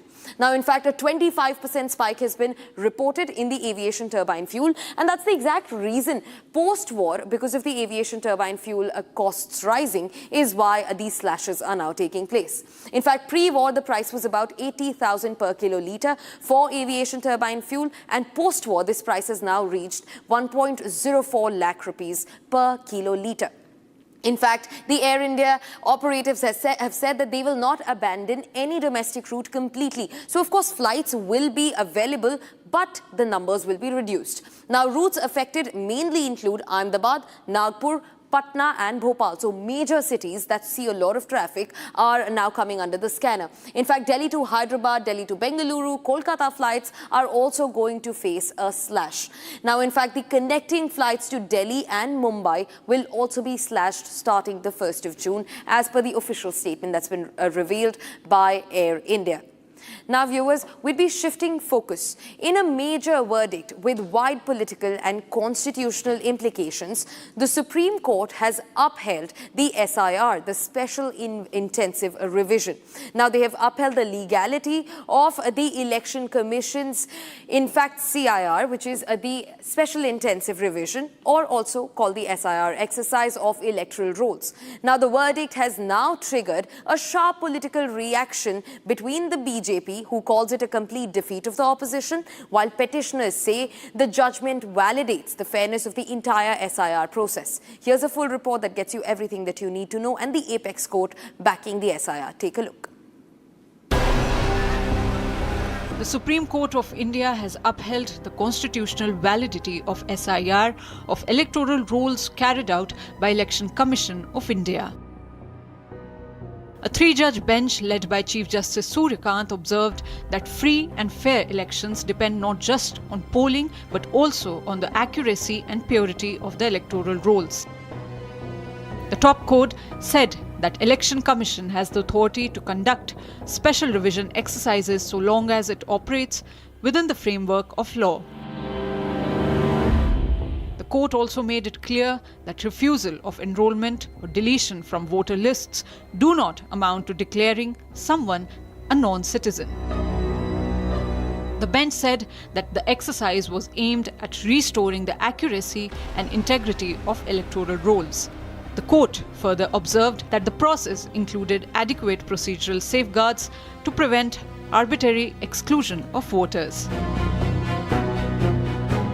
Petitioner and advocate Ashwini Upadhyay said that the verdict confirms that the Election Commission conducted the entire exercise in a free and fair manner. आज माननीय supreme court का SIR के ऊपर फैसला आ गया है। माननीय supreme court ने कहा है कि एसआईआर की पूरी प्रक्रिया सही है। एसआईआर कराना ये इलेक्शन कमीशन का काम है और एसआईआर जो इलेक्शन कमीशन ने कराया है वो बिल्कुल ठीक कराया है। वो संविधान के अनुकूल है, रिप्रेजेंटेशन ऑफ पीपल एक्ट के अनुकूल है, जो कंडक्ट ऑफ इलेक्शन रूल है उसके अनुकूल है। Meanwhile, advocate and TMC MP Kalyan Banerjee says that the verdict given by SC applies only to Bihar, not to entire India. This judgment, which I have heard, safeguard which had been provided by the Election Commission, that was sufficient, it has been held. In principle, the Supreme Court has held that the SIR is constitutional. But the procedural safeguard has been given by the Supreme Court, so many directions have been given. Bihar judgment is not 100% applicable in Bengal case. Because it has been made very clear in this case. The verdict has also sparked a political war of words, with BJP calling the judgment a major blow to the opposition's narrative. After a decisive and massive defeat in Bihar and West Bengal, and after their nefarious design to instigate anarchy in the country and getting no response, so that was a moral defeat. Now on the floor of the Supreme Court, there is a complete rejection by Supreme Court on their plea on SIR. Now this can be termed as the constitutional defeat. With this verdict, the top court has not only reinforced the Election Commission's powers, but also laid down important constitutional guardrails on electoral verification, citizenship, and the foundations of India's democratic process.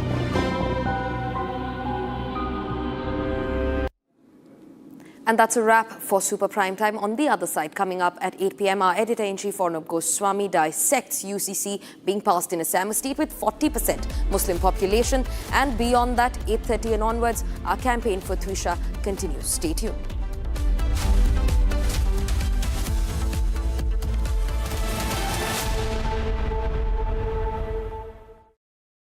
Co-powered by Crystal Crop Protection, देश का किसान, देश का hero.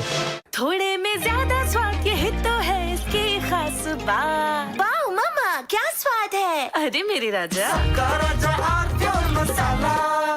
13,000 placements last year. At Amity, we are committed to nurturing passionate, hardworking and proactive professionals. चमकी चाट से क्या बना है? सैंडविच, लस्सी और छाछ और हर घूंट में चमकी चाट। ड्राई फ्रूट और दही बड़े। चमकी चाट से स्वाद बढ़े। असली स्वाद सिर्फ चमकी चाट। केसरिया से मन जोगी हुआ रे, दिल झूमे देखो मतवारा हुआ रे। केसरिया से मन जोगी हुआ। हर पल मनाओ केसरी त्योहार। विमल, बोलो जुबान Kesari.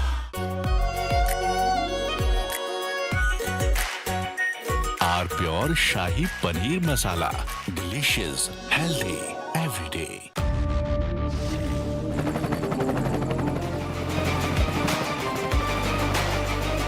Character, the taste of success.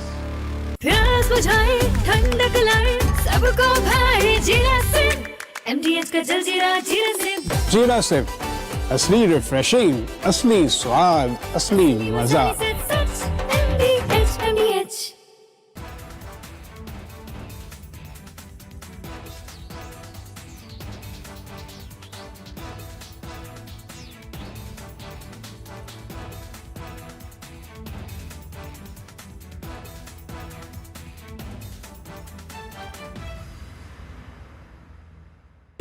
Pure सूजी पास्ता उबालो मिलाओ और खाओ 8 मिनट में तैयार क्या टेस्ट है सबका राजा hardcore masala I want to start with some very disturbing pictures that have come in of a so-called right-wing leader. His name is Sushil Prajapati. He is accused of rape. After being in jail for 9 months, he gets bail, which means he's still an accused. He's an accused in a rape case. And the case goes back to 2025 when he took an LLB student to one place on the pretext of introducing her to a senior advocate. He drugged her drink and then he sexually assaulted her. He is still under trial for rape. He has not been released. But when he comes out, this rape accused, garlands are put on him as if he's some kind of a hero, as if he's achieved something great. Is a rapist to be celebrated, ladies and gentlemen? I ask you that question. And more than anyone else, I ask the right wing of this country. Very often I come on television and I say, yes, on several issues, I'm happy to be called a right-winger. But ladies and gentlemen, let me put it clearly. You cannot let a person like this man, this Sushil Prajapati, a leader of the Hindu Yuva Vahini, a local thug, a man accused of rape, you cannot celebrate his act of rape or celebrate the fact that the rapist is out on bail. If that is the message we want to send to our society, and if all the BJP leaders want to be quiet about it, I want to ask them, why are they quiet about this? Why are they quiet? In the silence of the BJP leaders, is there a tacit support to this?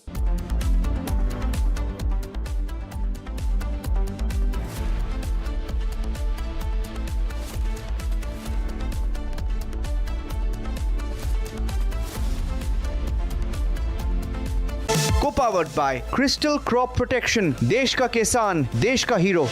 थोड़े में ज्यादा स्वाद ये ही तो है इसकी खास बात. वाओ मामा, क्या स्वाद है? अरे मेरे राजा. Join International Institute of Hotel Management. Call 983-10-50,000. प्यास बुझाए ठंडक लाए सबको भाई जीरा सिंह MDH का जलजीरा जीरा सिंह. जीरा सिंह असली रिफ्रेशिंग, असली स्वाद, असली मजा. रानी, इस घर में कुछ है जो टूटता नहीं. ये पिलर कभी नहीं टूटेगा. रुंगटा स्टील TMT से बना. रुंगटा नहीं तो घर स्ट्रॉन्ग नहीं. रुंगटा स्टील TMT बार एकदम solid.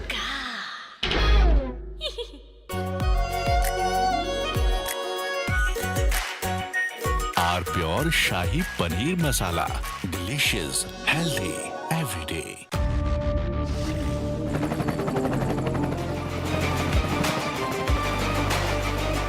Character, the taste of success. चमकी चाट से क्या बना है? सैंडविच लस्सी और छाछ हर घूंट में चमकी चाट. अब बताओ, स्वाद आया? आया. असली स्वाद सिर्फ chunky chaat. AU savings account में मिलते हैं amazing benefits, paperless banking and higher interest, वो भी हर महीने. Money money money money every month. सोच बदलो और बैंक भी.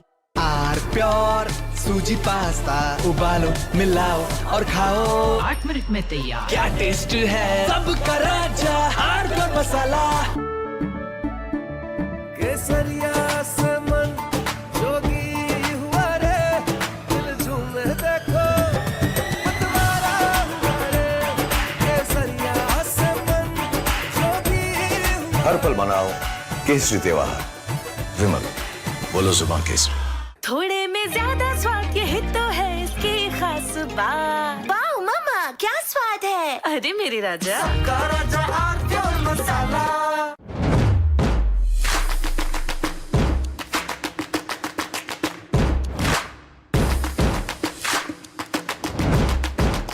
In fact, very often I believe the only way to get justice in India is a media trial. So there's no reason for the media, if it's doing a good job of a media trial, to be on the back foot. In fact, the courts should stop making these overarching remarks about media trial and contemplate about one very basic thing. With the greatest of respect to the courts, when the other institutions fail, when people get let down by the system, when even the judiciary does not seem to be listening or raising a noise about issues, like in the case of Twisha Sharma. Who does the public look to for justice, for raising their voice, for bringing something that's utterly false, illegal or wrong to public attention? It is only and only the media. And today, therefore, we are doing a media trial in this specific case, ladies and gentlemen, of Twisha Sharma. The 33... The Assam Assembly adopted Uniform Civil Code. We have passed the UCC and fulfilled one of our commitments during the election. 40% Muslim population, UCC passed. Uniform Civil Code in Assam, a national template, debating tonight at 8 p.m. Presenting by Zoho Business Software, trusted by 15 crore users. Co-powered by IIHM International Institute of Hotel Management. मैंने जब कहा कि मैं Wimbledon जीत के आऊंगा, मैं Olympic medal जीत के आऊंगा, लोग पूछते थे, क्लास टीचर पूछते थे स्कूल में, औकात क्या है? पहला विंबलडन पहुंच के देखा. And I felt that sometimes winning is not about talent. It is about औकात दिखाने का. Performance leads to recognition. Recognition leads to respect. And respect leads to power. Therefore, if India wants power, it has to perform. I was not good in mathematics, but in my music I was using mathematics. All that this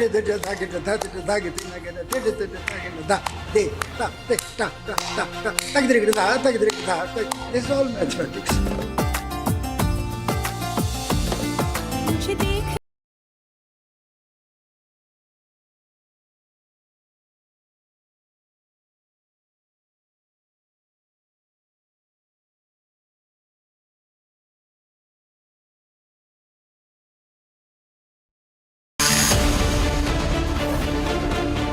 CBI questions role of Giribala.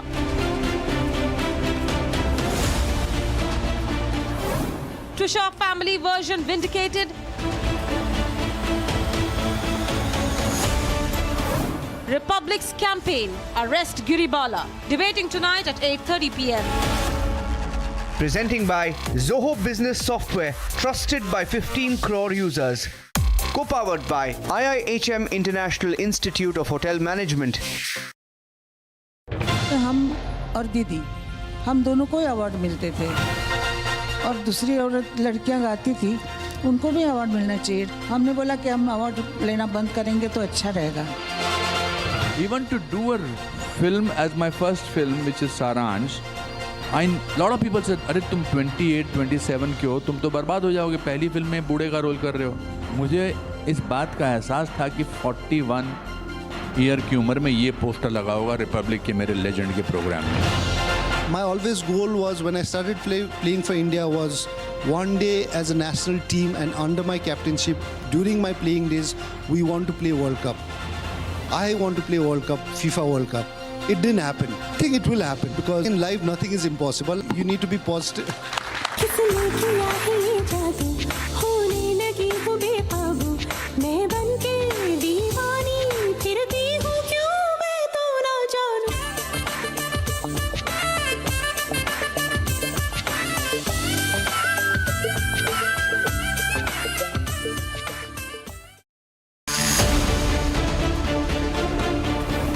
CBI says Giribala misused liberty. 7 injuries before she was found dead. Giribala's sister oversaw autopsy. Debating tonight at 9 p.m. Presented by Amity University, ranked amongst the top 3% universities globally. Powered by RP Sanjeev Goenka Group, growing legacies since 1820. TVS iQube, India's favorite family EV.